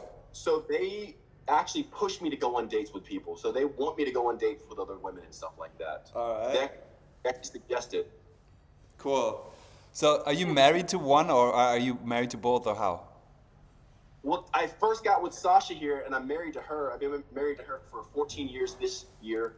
I've been with Lay, which I consider her just as pretty much equally married to, even though it's not on paper. I've been with her for 5 years this year. Wow. Amazing. In like 2 months. 5 years. Amazing, dude.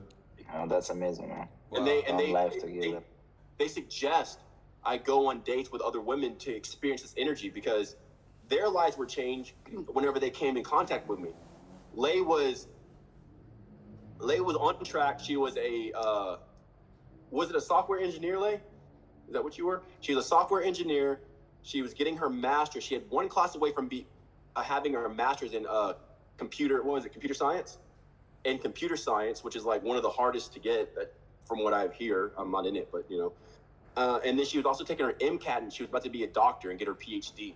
So she was on this whole life, like about to live this whole life. She was doing it. She had a career. She had a job. She was working in coding for She's actually working in coding for a mortgage company for their financial side. So she was making the code for like finances for like a mortgage broking company, something like that.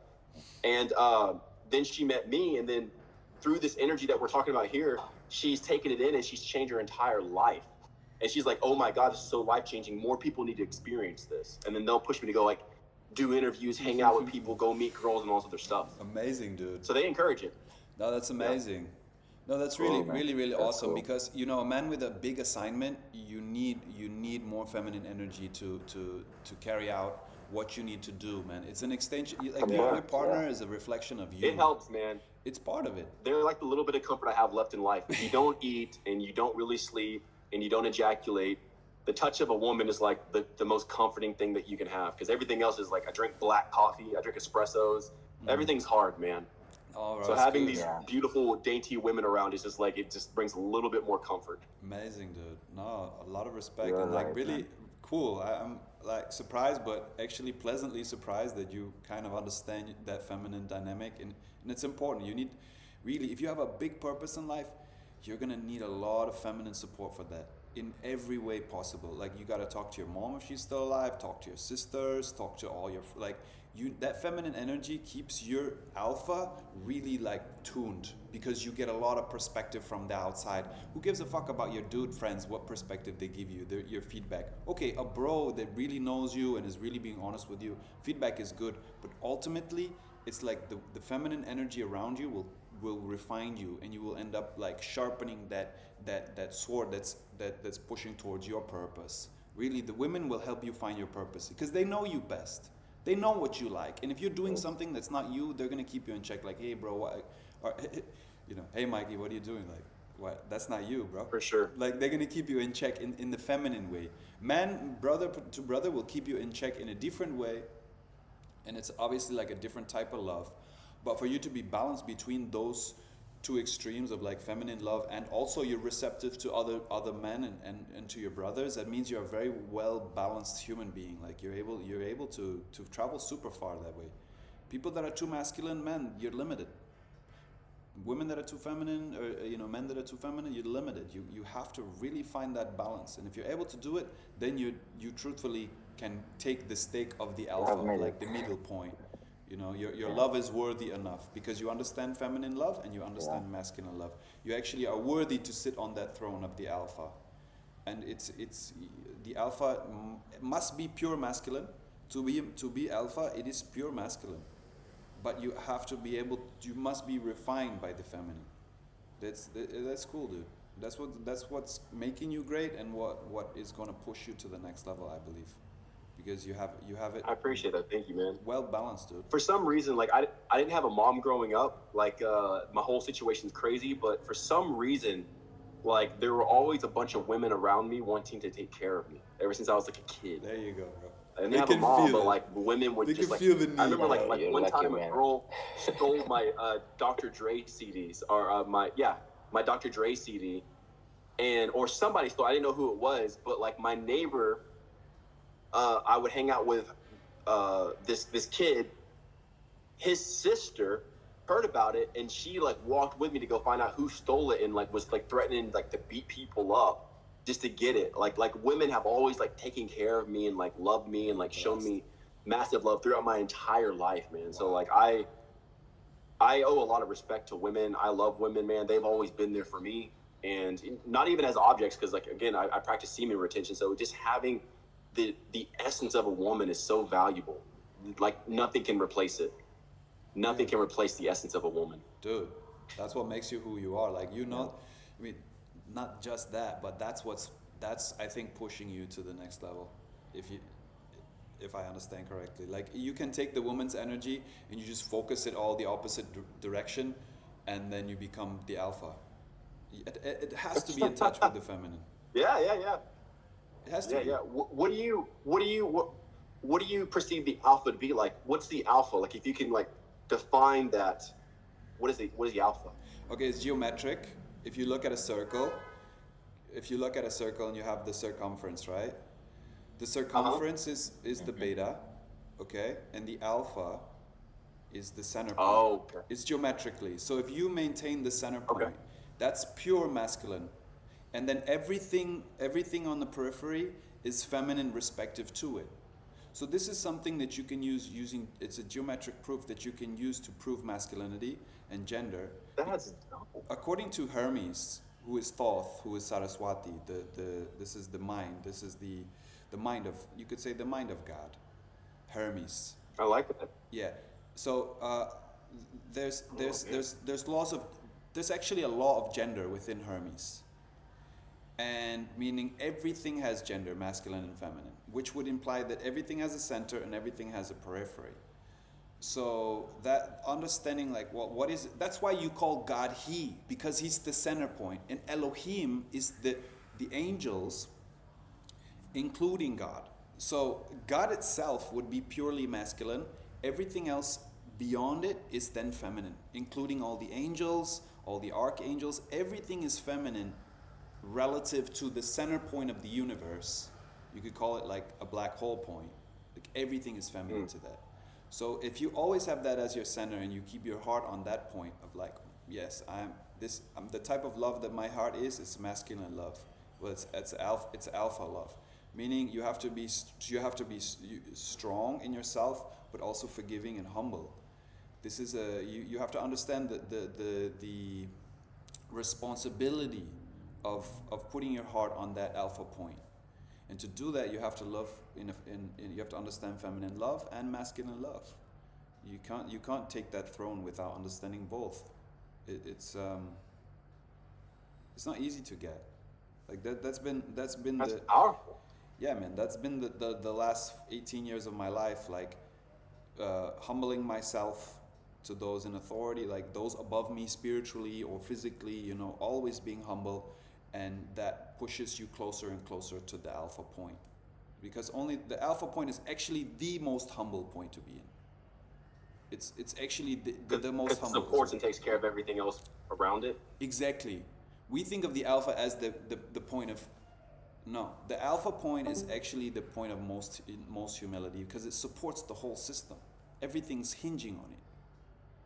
And if your heart flows out of that alpha, that means your heart is flowing in the same way that the whole universe is flowing, or how God is flowing. You're in sync with what the master is doing when you put your heart in that place. And it will just flow out to everything around you. So I mean, by God giving you two angels to like support you and comfort you, and you just accept it, bro, Yeah. you're on another level. Well, I feel I had 6 angels when I still lived in America, but like Bro. once I started traveling, like I had to, kind of reduce and Downsize. stuff like that. So Cool, dude. yeah, I love you, man. yeah, You're so cool, bro. Yeah, for real. yeah. For real, dude. One is each wing. I had 6 angels, so I got 6 wings, bro. There you But go. now I just have Man. 2. Yeah. Wow. Love it, man. So cool. It was I'm really. hoping to get a third soon, though, man. Like I'm putting out the energy, but I've been really battling myself here recently because now that I'm getting like higher in what I put my energy towards, like developing a new relationship with a brand new girl is just like it's hard to see it as worthy because I could take that same energy and be pressing the next level of life that I would be developing this relationship with the next woman. So it's kind of like I want to third, I feel it, but it's hard to justify it in my head right now at where I am. I get you. No, I get And I don't you. know if I'll ever be lower to do that again. So I think like now might be like my last little open window. The third might not be exactly what you expect. The third might be a square. It might be A square. The third might actually be like a 3 squared or 3 cubed. It might be something a like square that. cube or something like that. Because to get to the third, you might as well get to the 33rd. It's pretty much that big of a step. That's why you can't justify it, because to go from 2 to 3, it requires a different mathematical equation. You hear me out. Because to get from 1 to 2, you can use Fibonacci, you can double. It's a doubling system. From 1 to 2, you can do 1 times 1, I mean 1 plus 1 is 2, so you can double it. 2 times 2, 4. You can that's a doubling system. To get now to the tripling system would mean to either like you have to replace yourself, because that's gonna put the third where you are. Because right now you're already in the most, you've already produced Pinnacle. You've already produced a tetrahedron, you could say. You've already produced the triangle. So then to create a third, you're basically creating either a square, and then it's like, all right, well, how does this work now? I mean, that's what I'm saying. To get to the third, it would be like you kind of have to square what you already have. It'd have to be on another dimension in order to justify it. Because like in the current geometric structure you have right now, the tetrahedron's pretty cool. Like it's and it works with you in the middle. Now, if you put another one that kind of puts the feminine where you are, and it might blow itself apart. So that's, I understand your reserve and why you haven't like moved forward that, because you haven't worked it out yet mentally. The moment you work it out mentally, it will happen. That's all. I think you just helped me though. I think that is exactly the spark I need. I'm thinking too small. Yeah. I need to think, instead of a third, I need to think of 33. It's going to be a 33, because at that point you're going to cubed and you'll be taking over a country. So Yeah. you got to think it's the third is, yeah, it's always bigger, and it has also to do with it's all about mathematics and geometry. Like, there's something cool. I don't know if you've ever heard about it, but it's called vortex math. Okay, I'm listening. All right, vortex math includes degrees of rotation. Okay. When you consider basic On a 2D or a 3D plane, or is it both? on a 2D plane, you consider a circle 360 degrees, right?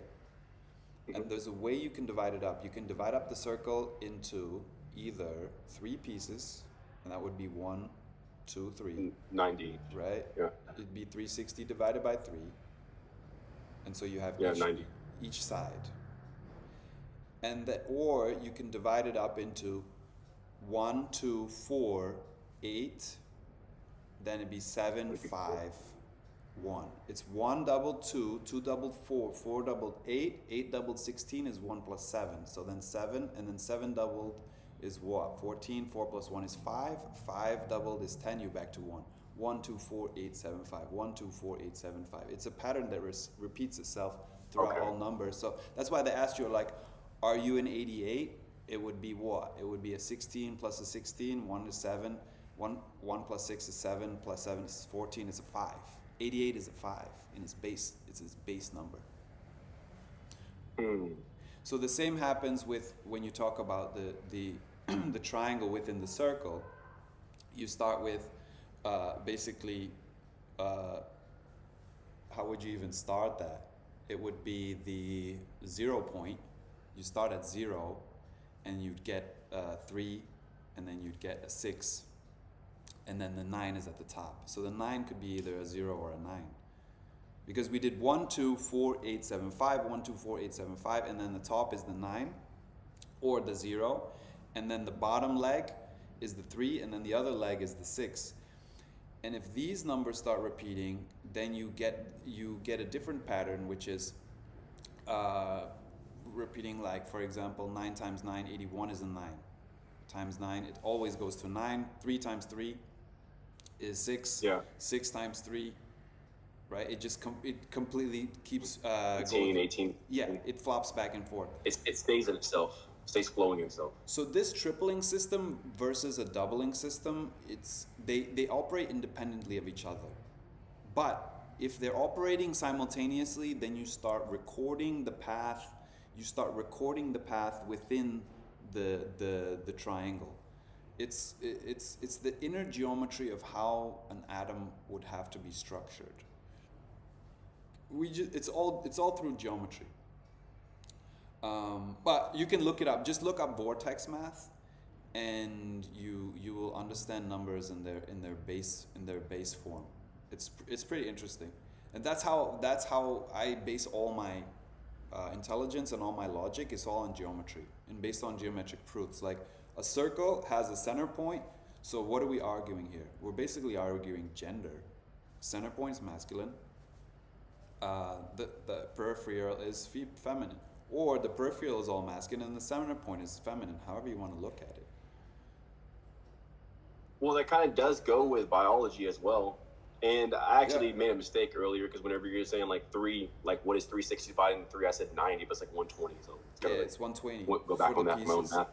But the center point would be the male, because the male is the point, but the woman, she's the... Biologically, that's how it is. Biologically, yes. Yeah, biologically. That's how it is biologically. Make a lot of sense. The egg is feminine, and the center point is literally the point. You could argue it the other way just for the sake of arguing it, but it's like, well, yeah, everything theoretically can be inversed. Yes, you could theoretically inverse anything. like according to Hermes, because everything has an opposite. But why would you? Like, what would be the point of it? Why would you, like, the way nature has made it is perfect. You don't need to argue with these facts of nature. You know, better you work with them. Yeah, I would definitely agree with that. It's I try to establish myself in things that are actual, and anything that's like not actual, I try to not deny or neglect, but just not go into it too much, because if there's no tangible results I can derive from it, then why am I giving so much thought energy into it? And Yeah. to me, that seems like mental masturbation. If I'm over here talking about theoretically this could be Yeah. inverse, blah, blah, but it's not. But theoretically, it's like, well, what's that going to do for me theoretically? 100%. What is the establishment of nature and like everything else? Well, there is male. Male points out there is female. Female is the receiver. So she, that's just how it is. So cool, man. No, it's cool. I like how you are, you know, dominating your own sphere of what you understand. It's really Dude, cool, man. dude, you helped me a lot, man. Like you really did. Like I'm thinking way too small. I'm trying to think to three. I need to think to fucking like a whole nation, bro. Like, and I give that same advice. Like if you're trying to make $100,000, it's hard Yeah. to make $100,000. But if your goal is 10 million, fuck, it's 100,000. It's a lot easier. So even if you don't reach your goal of 10 million, you still made $700,000 that year. It's like, but if $100,000 is your goal, then it's more difficult. When I had 6 women, it was easier than finding a third woman. Yeah. And I'm thinking to myself, I'm like, Yeah, dude. That's how it happens, dude. You did it before. Yeah, I'm You just jumped I've over done it, it bro. before. You somehow jumped over it. It's a quantum leap because Yeah, you can't to get out of the doubling system. It's just like this plus this plus this plus this. Yeah, you get 2 plus 2 plus 4. You're staying within the range of doubling. That's Fibonacci. That's beautiful. That's regular expansion. But to get to the third, to the tripling, it requires a little change in dimension. You have to do like a 90-degree turn at some point. It requires completely different thinking. It's possible, but it really requires some like next level kind of jumps to get there. And that's the only reason why we talk about it theoretically, because this is how we have to get there to the plan of it. Yeah, the tangible is we need the tangible to keep grounded and centered, but like when we're dealing with a problem that's very complex to solve, like you need a very simple solution and elegant in its simplicity, but also that jumps over everything else, like that you've already tried. Because in a linear equation, you're not going to get to the third dimension. You cannot escape that like just that linear stuff. The only reason I really like talking about math and numbers and stuff, not to just push my understanding about numbers, is it's more to like not be afraid of numbers and look at them as an abstract art form rather than an exact science. And the way that they're teaching the youth about mathematics is despicable. It's depressing and despicable, especially in America. How they tell you 1 divided by 2 is definitively 1/2. No, it's not. Only in binary or in algebraic equations does it equal 1/2. But in reality, if you take 1 banana and you divide, which means to split, into 2, how many bananas do you have left? You definitely wouldn't have 1/2. It's What interesting. happened? Where's the other half? You just cut it in half. You didn't delete half of it. You just cut it. Division means split. It doesn't mean to destroy 1/2. That's subtraction. Division, you see, they screw up with the terminology. And that's what the guy on Joe Rogan's podcast did. He arrived to that conclusion, but from the opposite direction of multiplication, because it defies the laws of multiplication. You can't 1 multiplied by 1 cannot be 1, because that defies the meaning of to multiply, which means to make more.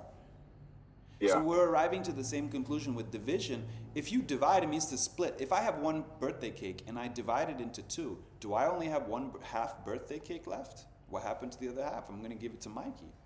So where did all that logic go? They threw it out with the algebra that they teach in America and in the West. Just because they want people to push numbers and calculate imaginary things rather than understand that 1 cell divided into 2 is actually not a half a cell. It actually means more. Yeah, you actually have 2 cells now. You have now actually you have 2 you have a cells. multiplication from division. I think about that all the time because I work a lot explaining the cellular division of the body and regeneration. I'm like, well, one cell divided actually is multiplied. And like just it's not even theoretically, like it physically happens. Yeah. That just destroys the structure of what we are holding in our heads of what division is. If Yeah. one can be divided into two and it's actually multiplication, then it's way more than how we're perceiving it. Yeah, because it goes against all of nature that you can destroy matter. So how could you, like, this theoretical half only exists so that you can proportionately divide up one something. Like, ultimately, when you start using this half equation stuff and banks use it, like, all right, we're going to reduce the debt by 1/2. It's like, well, what does that actually mean at the end of the day? What does it ultimately, like, boil down to? Because you can't have a half of anything. Like, in itself, it just becomes another one. If you gave me a half a banana, it would just be 1/2 of a banana. Like, the half a banana would disappear, and you would just have one chunk of banana. The half thing is a theoretical possibility, but it goes against all of natural physics that you can't destroy matter. You can never just have a half of something. What happened to the other half? Like, division in itself just means to separate. Are you saying, like, once the banana is chopped, like, what happens to this other half? Like, You can't was it given destroy away, it. You can't or delete it. Are you talking about, like, is it still in existence? Is that what you're saying? Of course, you can't just Like, it doesn't delete stop. it. Yeah, you can't stop it from existing. It goes against all the laws of physics that you can or not create or destroy matter. So how did you destroy it? Where did it go? You can't. Is that what they're implying in the formula, that it's being destroyed? Like, Yeah. it won't exist, or is it talking about, like, in this realm, in this Exactly. position? It's not a balanced equation. 1 divided by 2 is not balanced to 1/2. What happens to the other half? It would be equal to 1 divided into 2 is 0.5 plus 0.5. It's never just 0.5. There's always another half that's still there. And that's what was his name? Who's the guy on the podcast with Joe Rogan? Who's that guy? Terrence Howard. Yeah, that's exactly what he arrived to. That's the same conclusion that he arrived to using multiplication. What happened? It's not a balanced equation. 1 times 1. If you're multiplying 1, what happened to the other 1? So this is what has physicists and mathematicians mad at him, because he quantum leaped their asses by understanding numbers in their fundamental form. Like, what is a 1? What is a 1? I think in his way of explaining it, from what I saw, when I heard him explain it, like, 1 times something can't equal the same number. It has to equal something greater, because it has to be multiplied. But I personally, in my head, see it as quadrants. You have the object, and then you have the times.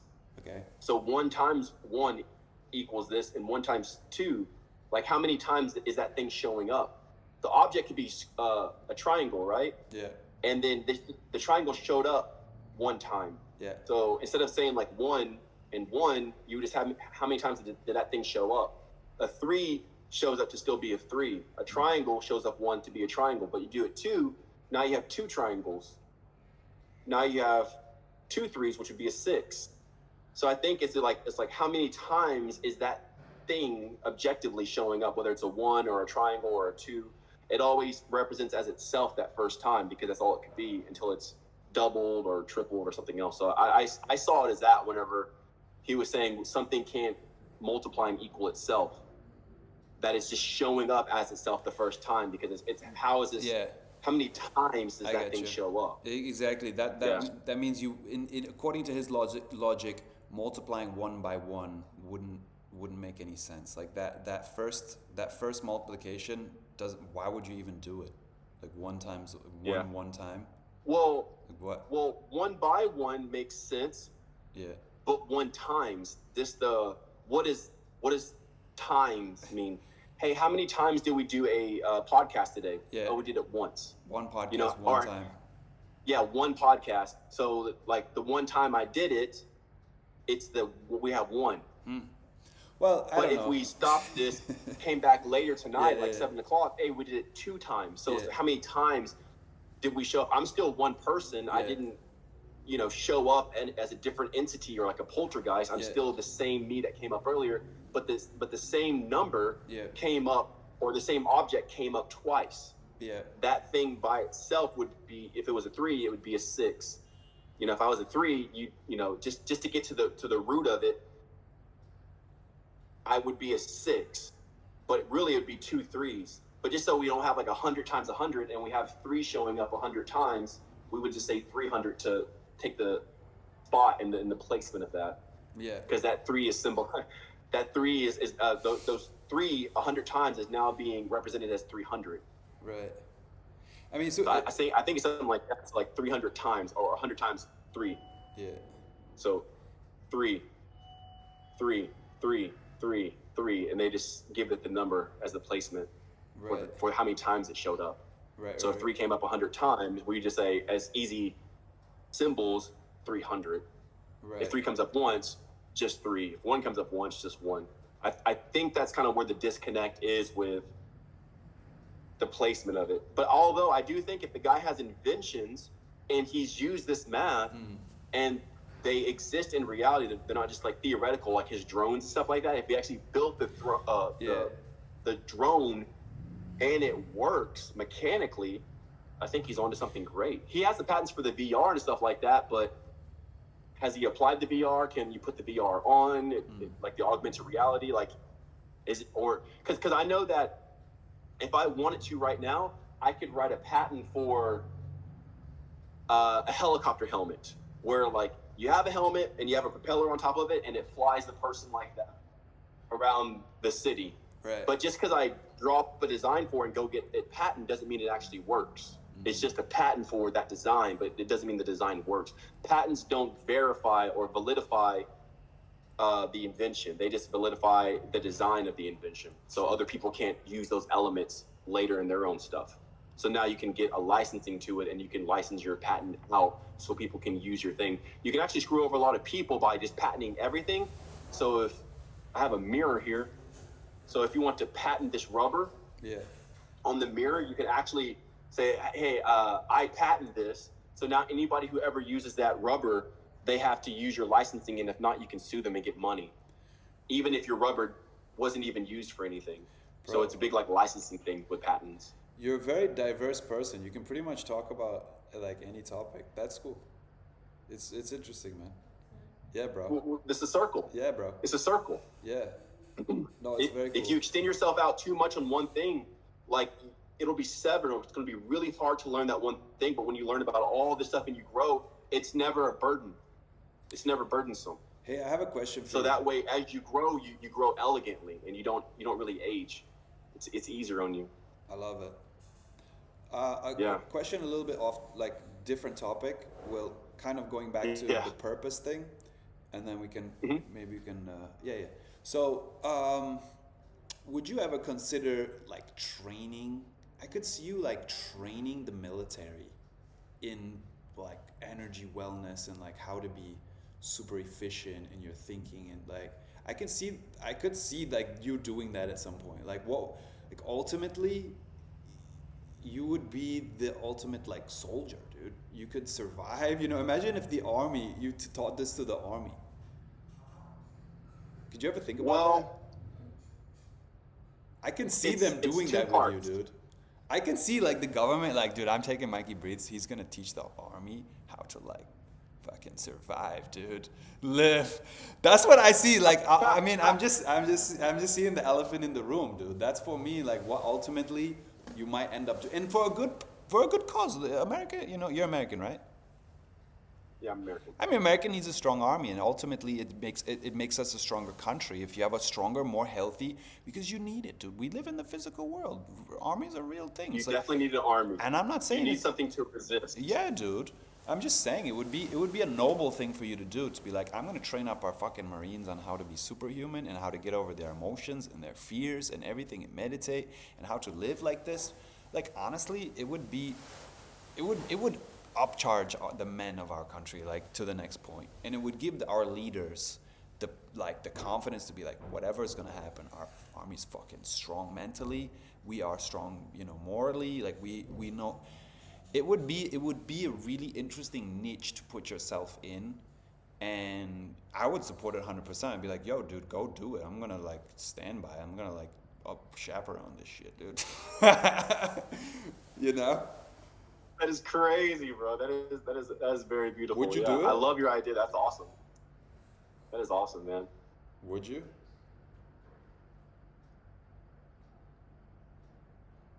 I don't think so. It's it's almost like getting another girlfriend. Like, I could spend my energy and put it in this thing here to continue discovering new things. Yeah.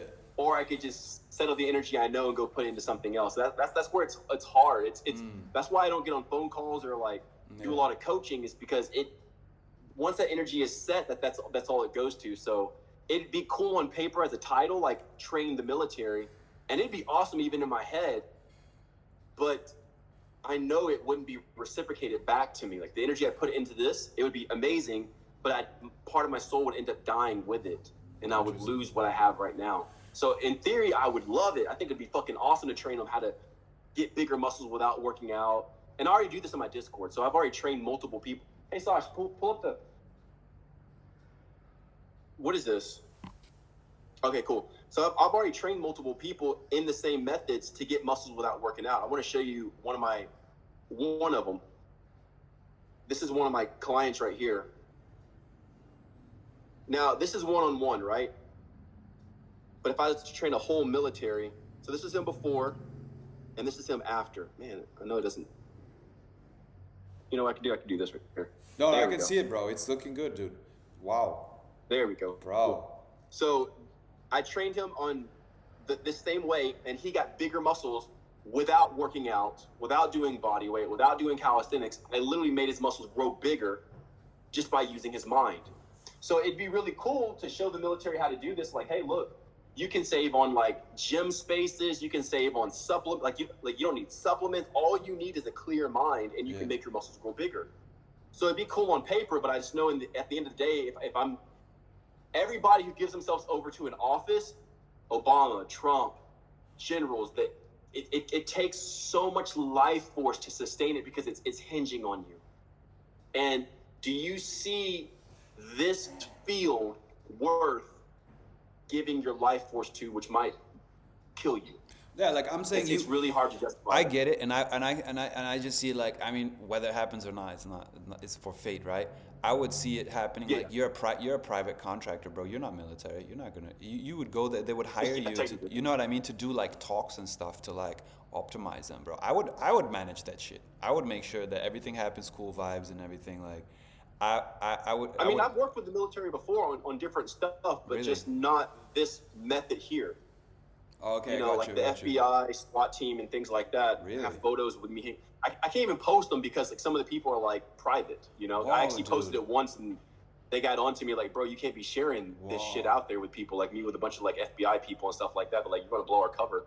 I didn't know this back when I first shared it, but like I have like photos of me with them and stuff. But you know, it's like I think I would love to speak to this. Like, perfect. Let's set it up. Yeah. If I came in and I had people who are with the people every single day, and I just came in once a month to like check in and make sure everything's on schedule, I'd love to do that. But if I had to be there every single day, yeah. I don't think I could support that. No, and I think that's where it is. Yeah, and it'd almost be like, all right, well, you guys have a team, right? Because they'd contact you, be like, I want you to, like, imagine I come from the U.S. Army. I'm like, hello, Mr. Mikey, I would like to hire some of your team members to come train some of our soldiers. Like, would you be able to spend some of your would you be able to send anyone to teach your methods to our soldiers? Like, be like, yeah, sure, and I'll come. Like, dude, you can make a military contract, bro. It's billions of dollars, dude. Yeah. You know what I mean? I can't think in terms of money, like even doing this, because I have everything. You got. Yeah. You know, you get what I'm saying? So like whenever you start introducing like lower factors, okay, hey, you get more money, you already have money. Hey, you get more women, already have women. Like, you know, you start like saying, I would like love to do that because of the pride of it. Oh yeah, for sure. I think there'd be a cool pride in like, hey, I trained the military in how to have, you know, government training. I know that haters would somehow find a way to still try to deny it. But if you have a government military contract where you train people and it shows that they gained muscles through their mind, it's almost undeniable. Like I show my body and people are like, hey, how did you get this? I did it with my mind. People are like, oh, you're lying. Why? What am I lying about, bro? Like it's easier for me to sell you a gym training, like, okay, do reps, do sets. It's easier to sell that than it is this because it's so hard for people to wrap their head around. But I feel like the pride of it is if I did this military contract, it would be you couldn't prove it wrong. Yeah. It'd be Yeah. it'd be solidified. There's a word I'm looking Stamped for. of approval, dude. Yeah, but like it'd be Confirmed. so beyond the haters. Like everyone would make fun of the haters for not believing it because it's so solidified in reality. Mikey literally trained the government. There's contracts. It's here on paper. You're just a fucking idiot if you don't believe him at this point.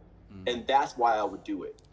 Because obviously, dude, like For that. your purpose, and I'm seeing like what you're doing, you're obviously like meant to impact a lot of Irrefutable. It would be. Yeah. That was the word I'm looking for. It'd be fucking irrefutable. You cannot refute it.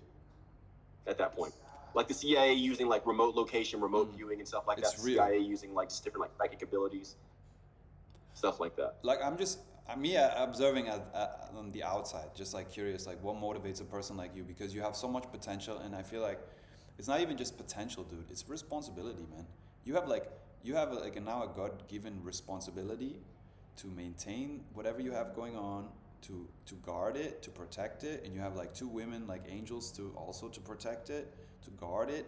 And now like Muhammad and I were coming, and like, dude, this is real hard. Like this is hardcore shit. Like how to be a real human being and not be manipulated by money, not being tempted by that shit. And like you're overcoming every obstacle, because you can look at me as if you're fighting the devil right now, and I'm trying to tempt you, bro. And you have to make it past every obstacle. And you make it to the other side. It's like, okay, you made it. And that's good. Like you're going to be tempted by women, you're going to be tempted by money, you're going to be tempted by all fame, by all these things of the world. But how do you get through? It's the test of the Buddha, man. Can you make it through without caving to temptations, and you maintain your values? So that's what keeps you integrated. Having integrity and self-respect. And that's like initially the one thing that I really liked about our conversation was like, hey bro, I'm not going to do a call. I'm like, oh, he has self-respect. He values his own time. He's actually thought about it. Like, okay, I don't have to be afraid of this guy. He actually respects himself. I don't have to fear people that have self-respect. It's just all like respect. You respect yourself. This is how you respect yourself. I'm going to respect you like that. And I know you're going to reciprocate it because you expect it. The people you have to fear the most are the ones with no self-respect, the ones that let other people walk all over them, that are constantly complaining about being taken advantage of. These are extremely dangerous people, dude. But you find someone with a high level of self-respect and integrity, you don't ever have to fear that person, man. You leave your money on their table, they're gonna be like, hey bro, you forgot your money on the table. Like that's how you identify a person of integrity, is like the amount of respect that they have for themselves. And you might not like it initially. If you're a person who gets easily triggered, their self-respect will trigger you. It's not for the faint of heart. Like you have to have you also have to have self-respect in order for you to recognize someone with self-respect, because if you don't, you're going to take offense. You're going to be offended that someone would have the audacity to tell you that, no, I don't want to have a call. Like, who the fuck does it, No, they just have self-respect. Respect them. It's a good situation. You're in better hands with this person than someone who will call you whenever you want. Yeah. Like, no, dude. Self-respect, bro. It's cool stuff, dude. If I could just show you some of my DMs, bro, we could make a whole channel on just laughing at what comes in my DMs, dude. Really? Seriously. Seriously. It's ridiculous. I have people who will, in my comment section, bitch and complain about what you're doing is so dangerous and blah, blah, blah, blah, blah. And then in my DMs, I'll say, hey, man, I actually believe everything you're saying and stuff like that. I'm sorry, I was just being emotional. What? It happens Dude, all the time. Dude, you trigger people, all man. the time. You trigger Multiple people, dude. they will bitch and complain. Wow. You're a lie. You're Wow. scamming people. And then come to my DMs and say, I love you. hey, man, I don't really mean that. I'm sorry. Wow. No way, dude. You trigger people. You trigger you trigger the femininity in people, in men. You trigger it. If you're not really like rooted in yourself, like Muhammad's a fucking man. He's a real man. He doesn't have any questions about that. But he also has a really soft heart, and he's really kind and like what makes a man, dude? This is what needs to be taught, especially in America. Young men need to be taught what it means to be a man, and that's why you consider this military thing, because it's not about the money. It's not about, the glory. And it's even, I don't even think you will care at that point if it's about the irrefutable evidence that it works. Who gives a fuck? At the end of the day, it's you impacting young men, teaching them how to be men. And There's not a lot Yeah. of guys our age doing that, and we're at the age, man. I'm 37. It's my time. Like now is the time to me considering, like, settling You do down, not having a look family. 37, dude. I'm You look 37, like dude. you look like you're like late 20s or something like Dude, that. I'm Did not think 37. you were 37 at I'm all. 37, 87. I was born in 87. I got three sisters. I grew up in a family with three sisters. Um, my best friend went to the Naval Academy. We were like military kids growing up, but I grew up in a family of sisters. Like they would paint my nails, and but my best friend was like ultra military, so we would talk about airplanes and stuff. So I think that Heck yeah. we have to find our balance somewhere, and Yeah. it's ultimately balancing your masculine and feminine. If you I got like that, that man. balance, For then sure, for sure. you can do pretty much anything, dude. If you know what I mean? Yeah, for sure. I think one thing that was challenging for me is balancing masculinity and femininity is I got gynecomastia whenever I was 9 years old. What So is I that? actually grew breast Oh, on my chest whoa, as a young boy. whoa. So like that, dude, that fucked me up. And I really had to find myself because there was no solution to it whenever I was a kid. Whoa. So I had to grow up with breasts, and I grew breasts, and that's why I started working out and getting into health, is because that problem. If I didn't have that, I probably wouldn't have been so dedicated to work out as I have been Wow. in the past. And it really showed me like even if I have breast, I'm a man, and I gotta really embody that shit. So I think one thing that really allowed me to go beyond an identity or the way I look was growing with that, because I can never truly put my pride in my body because men don't have breast. So I had to be able to know I'm beyond just what my body is. I think it's what helped me a lot with my living from my masculine side, my spirit and my soul, because my body was just like obviously a dude, but then the gynecomastia and stuff like that. Wow. Yeah, that's like It was a lot, man. It was definitely trial by fire. I also want to say this: I was never bullied for it in school. Like all the kids were always cool to me, so I was never bullied or anything like that. But personally, in my own head, it would drive me fucking crazy Gotcha. looking at myself in a mirror at 10, 11, 12, 13. Because in my head, I know, even though no one else says it, and even though everybody else accepts me, in my head, I know boys aren't supposed to have breasts. Yeah, And it would drive me fucking crazy. I would even cry, dude. It really, like, psychologically, it made me a lot stronger. I think my mom leaving as a kid, growing breast on my chest, all those things like broke me psychologically, but it ended up fortifying me later to like now like nothing gets to me. Wow, dude. I can't be tempted with shit. Like what is there to tempt me with, bro? I already been through this shit. Wow. No, that's awesome. Yeah. You're not a victim, dude. And the victim mentality is just so fucked Oh up. hell no. Dude, your trials make you stronger. Like if you're meant to be a very strong person and have a big assignment on this planet, it means you're gonna go through a shit ton of problems, dude, and a bunch of trials. You need to be you need to be refined by fire, and that's happening, bro. Really cool. Really cool to meet you, man. I think that the trials come as long as we're ignorant. So the trials are here to get us out of ignorance, but if we don't get out of ignorance and recognize what's going on, we stay in the position of a victim, continually going through trials. I think the trials can stop the moment you just wise up, because like we were saying earlier, once you collect all this energy, you can see far off to where the problem is, and you can totally avoid it. But that's what the trial is supposed to do. It's supposed to like, hey, there's problems in this world, be able to recognize them so you don't have to go through it. And I think that's where maybe the disconnect for the majority of society is happening. Is they're not understanding they don't have to go through problems anymore, but the problems are there to show them to avoid problems by becoming strong and coherent and sharpen your vision. I used to wear glasses and I used to wear contacts. Did you fix it but yourself? I healed my eyesight. You fixed it yourself? Fixed myself, yeah. I even tell people how to fix it in the guide. Dude. I had blurry vision. That's why I started getting on the guide even more. I gotta buy your guide, man. And then I fixed it for myself. I fixed it for Lay. She used to wear corrective lenses. And now we're doing Sosh, but it's obviously at your own pace. Bro, when are you gonna come out to Bangkok? Or when am I gonna go to Vietnam? I was in Bangkok like 3 months ago, man. I was there for a whole month. Cool. I was just there. So cool, man. Awesome to meet you, bro. Yeah. I don't Yeah, know, it's Mohammed, fun. do you have any other questions? No question. You still there? You fell brothers. asleep. Awesome.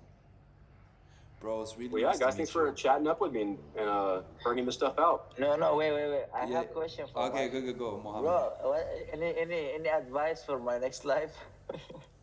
For your next life? Yeah, and I mean, I told you I'm gonna marry soon. Okay. Oh, marriage advice. Yeah,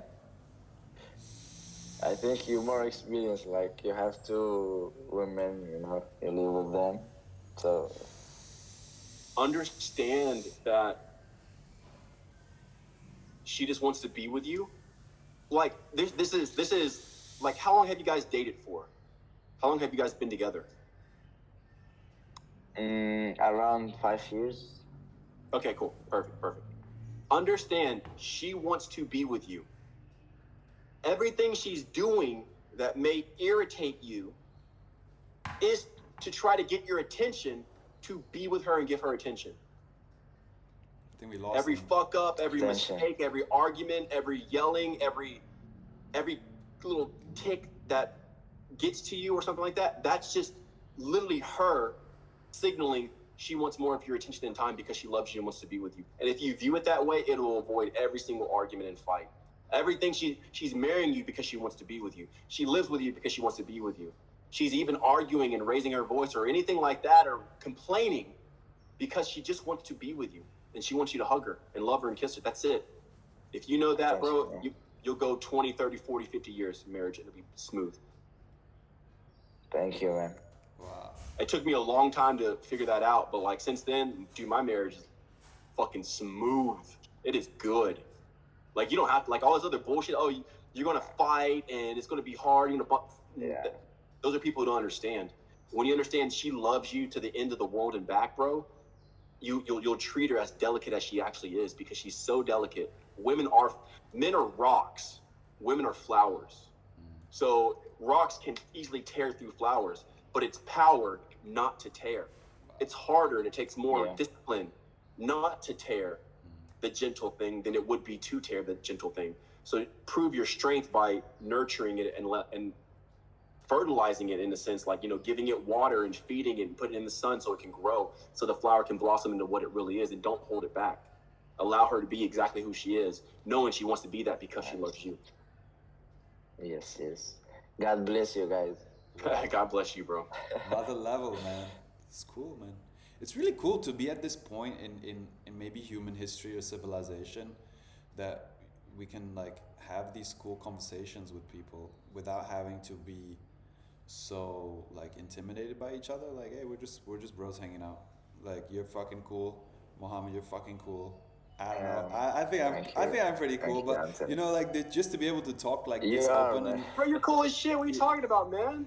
You are so fucking wise. You are so fucking sharp. Like you are on it. Like man. Bro, you have surpassed the majority of humanity. like you are operating at a high fucking level, man. Most people don't even know what they don't know that you know. You know shit that people don't even know that they don't know. And it's obvious, it radiates from you, man. You're a wise man. You're a smart man and you're strong. And you actually want more. Like you're a rare breed, bro. You're a very rare human being. And you just need the wife, man.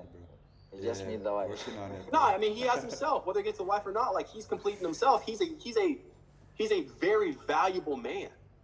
Because you don't see very many ants out there. You don't see this type of person. While other people are bitching and complaining and losing their mind out there about a president or whatever the fuck, you're here expanding yourself. You're traveling the world. You're in Bangkok. You're doing great things. You have a fintech company. You're being, bro. Yeah. You're actually winning in life, and I appreciate that. Kabung krab. Kabung krab. Sawadi mai. You know the best thing to learn?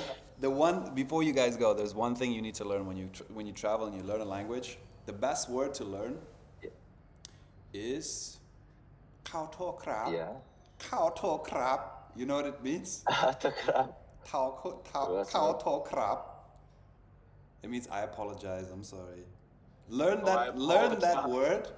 Man, you get out of a lot of trouble. Yeah. Learn to say I'm sorry. Learn to apologize in the language that you're learning. It will be the most useful word. I'm sorry. I apologize. Yeah. It's humility, man. It's because we're all Some humble. kind, We you can know, like grow. We can grow, and no matter good. how far you go, however far you go, Mikey or Mohammed, we're bringing each other up, bro. Because we're all alpha. We Yeah. all looking at the weakest link. We're always looking for what's the weakest link holding this whole thing together. Because it's a big network. It's a big network that Mikey has of his people that he loves and that he's holding together. Mohammed, you're holding together a big network over there, and I'm holding together a big network. And then when these three kind of, I don't like using the word kings. No, we are princes. When these three princes meet up and join forces, it's very powerful because we connect a big network of people, and we're all diplomatic for each other. Even if in the end game, at the tail end of our networks, maybe there's some conflict, doesn't really matter because in the heads meet up and are all in agreement, which is the most important thing. I can see the next movement happening under Trump that's going to happen as men move forward. The movement is going to be men for global peace. It's going to be like a political movement that moves forward like let's do a men, not people for global peace. No, men. You guys want to be sexist? No women involved. It's men for global peace. You want to criticize this movement? Go ahead. You know what I mean? It needs to happen like within the next couple of years, like a literal peace movement. And I think it will happen under Trump because he's sensible enough to know that like war is stupid. Like Yeah, he doesn't thank like God we have politician. a president that's like war is stupid. Let's stop. Like this is dumb. Like military industrial complex, fix your shit, fix your numbers. Come up with some equations so that the stock market doesn't crash. Just fix it. You're smart enough. Come on. There's no problem that can't be fixed. Like now, 2025, what's the biggest problem? Trump's like, he's kind of, if I were president or him, I can just imagine like, all right, how do we solve this without like killing people? There's got to be a way. And if you go into the office thinking like that, like, how can we solve this without fucking fighting with each other? It's a pretty good mindset. I think it will happen in our lifetime. But I hope so, man. it, I hope so. I mean, oh man, I I don't know what to say about it, but I don't know if he will. Like, no wars happened under Trump, like while he was in office last time. So I don't think Last any time, wars are yeah. going to happen here either. So I Yeah. have high hopes for what he's doing, but I think it's really us. I think that as long as they're spraying the air, as long as people are eating chemicals, as long as these man-made substances are entering people's bodies, it's going to make them more deranged. And I hope that Trump can supersede all the derangement that's happening in the world and like keep it peaceful for his term. I mean, that's what my energy goes for. I think it's gonna happen. Okay. I can Hopefully, feel it. inshallah. I can feel it and I can anticipate it because it's just business. You're just operating America as a corporation. You have to think about survival, and you have to look at like, and most countries are operating out of as corporations. So he's good at running companies, dude. He's a very strategic, you know, business owner, and you have to run America Yeah. as a Yeah. business nowadays. And every country needs to be It operated is, as yeah. a business. It's a corporation. So I think we're at the point in evolution where we're gonna avoid a World War III, and I honestly think it's and I know where it comes from and why it's gonna be avoided, and I'm confident that's gonna be avoided, and I know where it comes from, and it comes from information from ancestry. I know ancestry through listening to the soul and the ancestor. This third world war will be avoided. It will happen in our lifetime. It won't happen. The World War no, it won't happen. I don't know anybody who wants to go to war. I don't think anybody wants a World War III. Nobody does. Why would you want to destroy? I Yeah. mean, no. Why would you want to destroy the land that gives you food? You don't want to bite. At least we're smart enough as people nowadays. I mean, government leaders, I think, are smart enough to know you don't bite the hand that feeds you. Like China feeds Yeah. America, America feeds China, Russia gets fed by. You know what I mean? It's like, hey, we have to figure out a way. And if it doesn't start in Washington, then it's got to start with us. I mean, what are you going to do? Call us hippies? Fuck you. You want to call me a hippie for peace? Fuck you. You want war? You want to go to war? Oh, okay. Then call me a hippie. I don't care. Like Yeah. I would, sit down with my closest brothers and figure out a way, like internationally, how can we get this moving? How can we make this a thing and like blow it up? And like, who do you have to talk to? Tate Brothers? All right, fine. Who the fuck else do you have to talk to? Like, how big do you? how many smart, kick-ass men do you need to get into a room to figure out how to move forward a peace movement, a global peace movement? Like one, you know what I mean? And it doesn't have to happen in government. Anyway, Do you think they're calling on war? Like anybody would be geared for a World War III? It seems like Russia's even pulling back from Ukraine. Dude, Like it's even like they're killing in them. it already. They're already in it. They're in it. It's all proxy war. It's already started. It's got to stop. World War III has to stop. It's already Who against started. who? Do you think? Do you think it's like China, Russia against like the U.S. type of vibe, or like even World War II wasn't even started by America in a sense? Like it was already in Europe and like a lot of those nations battling each other. it's Who a do you think it is now in World War III? Like it's a Russia-America thing, and Russia keeps trying to pull China involved, but China's also on America's side. That's like Elon Musk doing "I love you" because it's like China's on America's side. So Russia's trying to get China involved in a beef that China doesn't want to get involved with. So because China won't get involved, the war will be avoided. It's just about America and China, like because if China takes Russia's side, then yeah, okay. Just China needs to, and it won't. China's Christian. It's majority Christian. Like they're not, fundamentally we don't disagree on like values. I don't think America and China they're very much big brothers with each other. So in order for Russia to like convince China to just like destroy their alliance with America in terms of business, it would be insane. It would be insane. It would be suicidal for China to do so. They wouldn't do it. So they're allowing Russia to play out their little proxy wars in Ukraine and in whatever they're doing in Middle East, whether or not Russia's involved or not, regardless. Like they're allowing it to happen in an isolated place, but ultimately, if China's not on board with what Russia's doing, then there will be no World War III. And like North Korea and all them, and submit under China. It's like it's the big brother. You got to talk big brother to big brother, and I don't see it happening. what is this is kind of going back to the earlier question. What is your purpose here in life, and Oh, what do you? bro.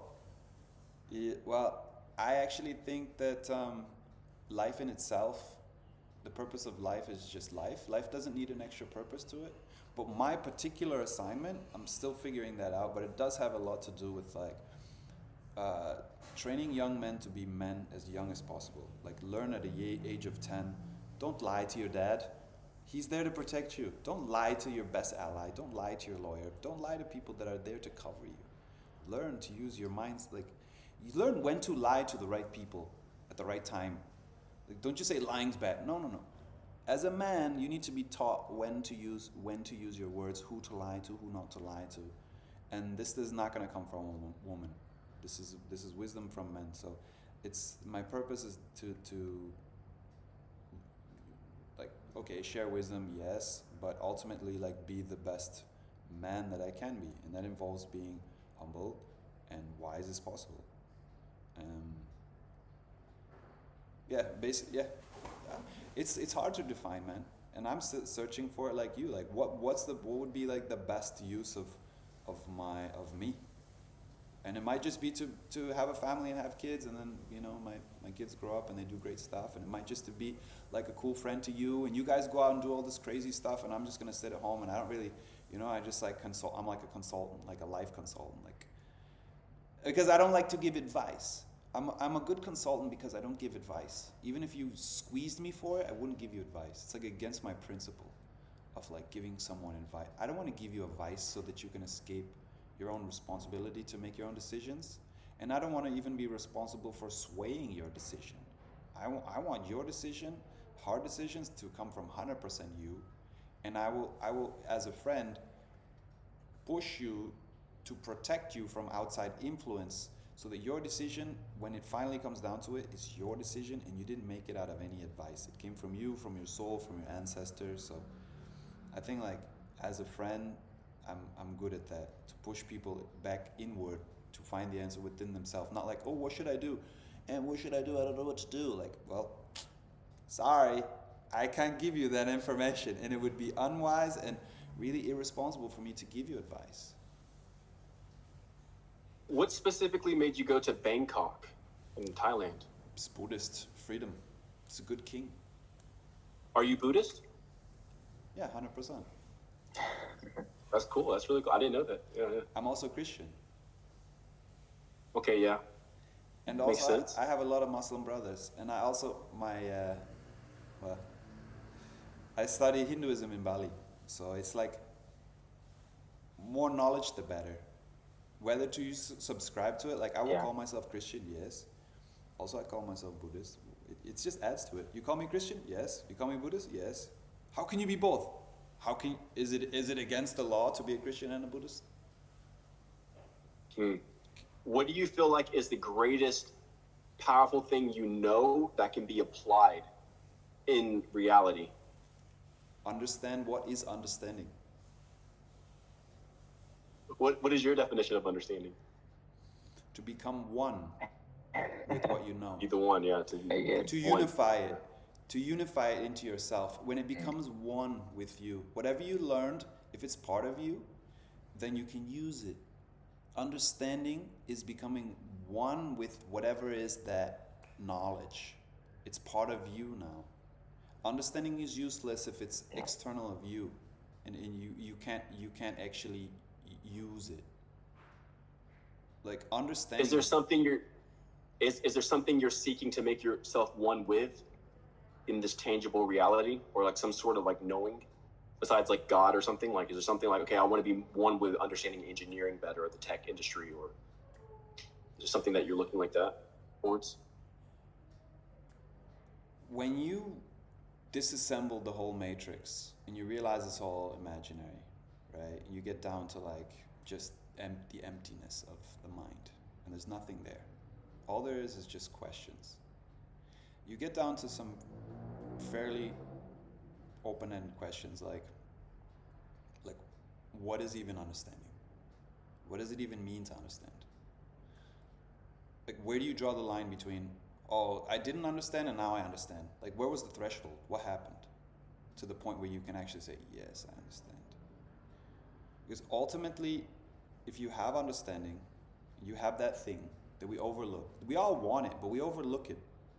Because we say, understand this, or I want to understand that. And we always put an object to it. But I simply want understanding itself.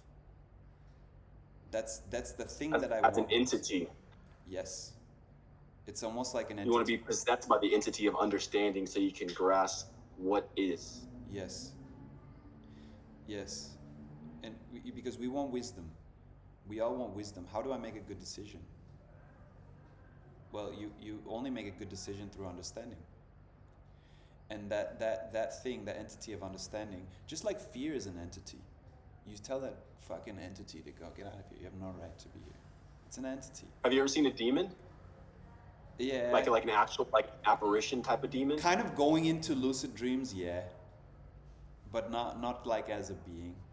But I've seen its face, the face of death. It just yells. Ah! I've seen it going into a dream. But it's the most powerful energy. It's actually death. Death in life is it's one energy. You're just looking at yeah. So the death that you heard screaming, is it also life screaming? Or is this? Yeah. The way you look at it. At this very moment, if you look at your watch, every moment, every tick of the watch goes by is one opportunity where you could die. In this very moment is an opportunity where we could die. At every moment of your life, you're facing death in the face. At every moment, you are facing death at every moment that you exist. Every breath, every second that goes by. So you have to get good at it. Smile at it. Your death. I'm not afraid of you. I smile at you every day. I see you every day. I'm just gonna smile at you because it's happening. So you become comfortable with that, and you see it's an illusion and it's fear. And if you're really solidified in your own self, you will never see death. You'll never see it. Why should I ever see death? I will never see it. I believe you. I will never see it. I don't think that we're ever supposed to see death. I think to die is to fail. I think if you died, then you failed at life. You only died because you failed at living. Yep. But if you succeed at living, then you should most likely never die. You should only see life. You should never die. it was never part of the intention of life to be created to then die and disappear. Like nothing just disappears. Your soul was created. Nothing. Nothing just Nothing. disappears. It was created. Where does your consciousness go? Like why was it made just to like be here and then like be released? Like no, it was made, I believe, to be impacted on reality, so reality can be shifted to that consciousness. But if you don't use it, what good is it but to be wasted? Just okay, dying, let another consciousness try. You know, It goes. which is funny. I actually think that's what kids are. I think I love kids, and I was once a kid, and my parents had me, which I'm very You glad. were once a and kid? you guys as well. You're not an alien, But- dude. Yeah, I'm You not were an a alien, kid? you know. But I think kids are a plan B from the universe and consciousness and God. Yeah. That if the parents didn't get it right, well, maybe there's a chance in their offspring that they'll get it and they'll fulfill what life actually is. But if the parents don't get it and the kids don't get it, then maybe they'll have kids. Because I think consciousness is looking for some conscious person to come in and take that role, like that responsibility. But people just like, oh, I'm going to die. So before I die, let me just fulfill all my dreams.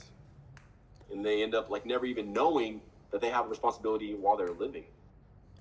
Like, dude, there's a big responsibility that we have, because you can reach people that I can't reach, and I can maybe my reach is small. I have a very small group of followers from when I was 17. Like my close friends. Bro, still, you know come what I mean? on, man. You can reach the whole world. Like, you're a powerful man. Like the shit we're talking about here is fucking crazy, dude. Like, you have some strong ideologies. I like it. You can reach a lot. You can reach millions. Easy. You know how Jack Ma works? You know Jack Ma, Alibaba. Yeah, from Alibaba. Okay, so if you're a good leader, you recognize recognize strength in other people, and you recognize how their strength can be leveraged most for the whole. And so if you're very good at strategy and like, I love chess, dude, and you look at life as a chess match, and you see, okay, you're the king, you have to sometimes use the knight to go do what you can't do. So it's almost being lazy in a way, in thinking that you want to be efficient. Having a lazy mind in a way is good, because it searches for efficiency. And I only say this because Mohammed might be able to do something better than I can to transmit something that we both understand needs to be transmitted, maybe to his like Snapchat people or something. And so I'm just saying that it's very powerful when you meet up with people that you understand each other. You're focused on what the task at hand. We know what needs to be done. Dude, I don't want to see a war, bro. I just don't. That's on my top priority list of things. Nobody to do. wants, Like, man. I don't want to see a war, bro. And me making peace with my brother, my Islamic brother in Egypt, making peace with you, this reciprocates, man. This has been recorded in heaven as being done, dude. Like, this is huge, and we're real people, Mohammed. I know him for over 6 years. He knows my ex-girlfriend. He knows where I live. He stayed over at my place. We're real people, dude. And it's like the world is getting continuously more fake and weird, just getting weirder and weirder. You know what I mean? It's like to Finally, actually. somebody understands. Oh my God, bro. I've been concerned because I didn't know weird, if dude. anybody could see it. It's getting so weird. Women don't even show their face anymore. They just have a face app. Like, so even if you see a woman's profile, that's not even her real face anymore. People are injecting physically to make themselves fake. Their personality is becoming, if you notice, there's oh my God, bro, this is a whole can of worms. I'll try to make it quick, but like, since the world's becoming connected now through the internet, social media, and everything else, everybody's being assimilated under the same consciousness, and they're all using the same terminology. Yap, cap, man, X is so diabolical. Oh man, the X is wild. Oh, that is crazy. And it's like everyone's starting to assimilate under the same mindset. And I potentially believe that part of what's progressing that mindset is the function of AI as bots, but seemingly as real accounts, to start seeing who is assimilating. So now those accounts can be seen. These are easy people to maneuver and take. Shit. So AI, I believe that there's an agenda that will prompt a bunch of AI bots to start saying specific things to see what people reflect those types of words, so they know who to target to lead. and use as an army maybe to even fight against people who aren't under the same thing. And it's all under that fakeness of an assimilated mind, but it's artificial. It's not the Christ conscious mind or spirit mind or God mind, but it's a lower level mind that's actually keeping people seemingly retarded in a sense. Not to be rude or Be vulgar, rude, bro. but keeping Retarded. them at a lower They're level just of retarded, thought. bro. And it's all fake. I think the only way to realize is like it's cap isn't real. Yeah. Yap isn't Yeah, like these you're things right. aren't real. And if we continue giving ourselves over to them, we won't be able to distinguish what is real from what's fake. Bro. My man. And I see that a lot. I see that a lot. Yo, man. My Just to man be honest, Mikey. I think most of the comments that are haters in my social media aren't even real people. Oh, really? I don't think I think they're bots. Makes sense, actually. Makes sense. Yeah. They have entities that do that. They do. I know this. I've heard about this, that they do have entities. They just, it's some government thing, and it's coordinated fucking, what do you call it? What's the word? Trolling. Yeah, they do coordinated trolling, bro. And it's true. Coordinated trolling. They sound. Yeah. They're like bots, but they're also like kind of directed by people and organizations and stuff to try to like silence. Well, people. to reduce the validity of any message that might have effect. Yeah. So if this, like let's say that a person's like fasting, right? Not even like for religious purposes, right? That it's not Ramadan or anything like that. They're just fasting because they might have cancer. Well, if they're fasting for cancer, they're trying to get the fasting to beat the cancer versus understanding, well, the root of the cancer is because you have toxins in your environment, makeup, cologne, perfume, hair dye, hairspray, gel, hair gel. Contacts cause cancer. Fluorine in contact leads to cancer. Shit. Lotions, a lot of the food, right? So if you're trying to fast, but you don't take off any of those things I just said, you're never going to. You might even beat your cancer, but you're going to be in remission. It's going to happen again. Yeah. So if you say like fasting's stupid because it's not even getting to the root issue of why you're sick, Yeah. then you have a whole world against you saying like you better not expose our capitalistic system of people buying these products, because whenever you truly get on like this type of way, you don't need anything. There's nothing you have to buy. You don't have to buy steroids or creatine or protein powder or makeup or like the whole, like every industry will go under because there's nothing a human actually needs except for air, water, and food and shelter.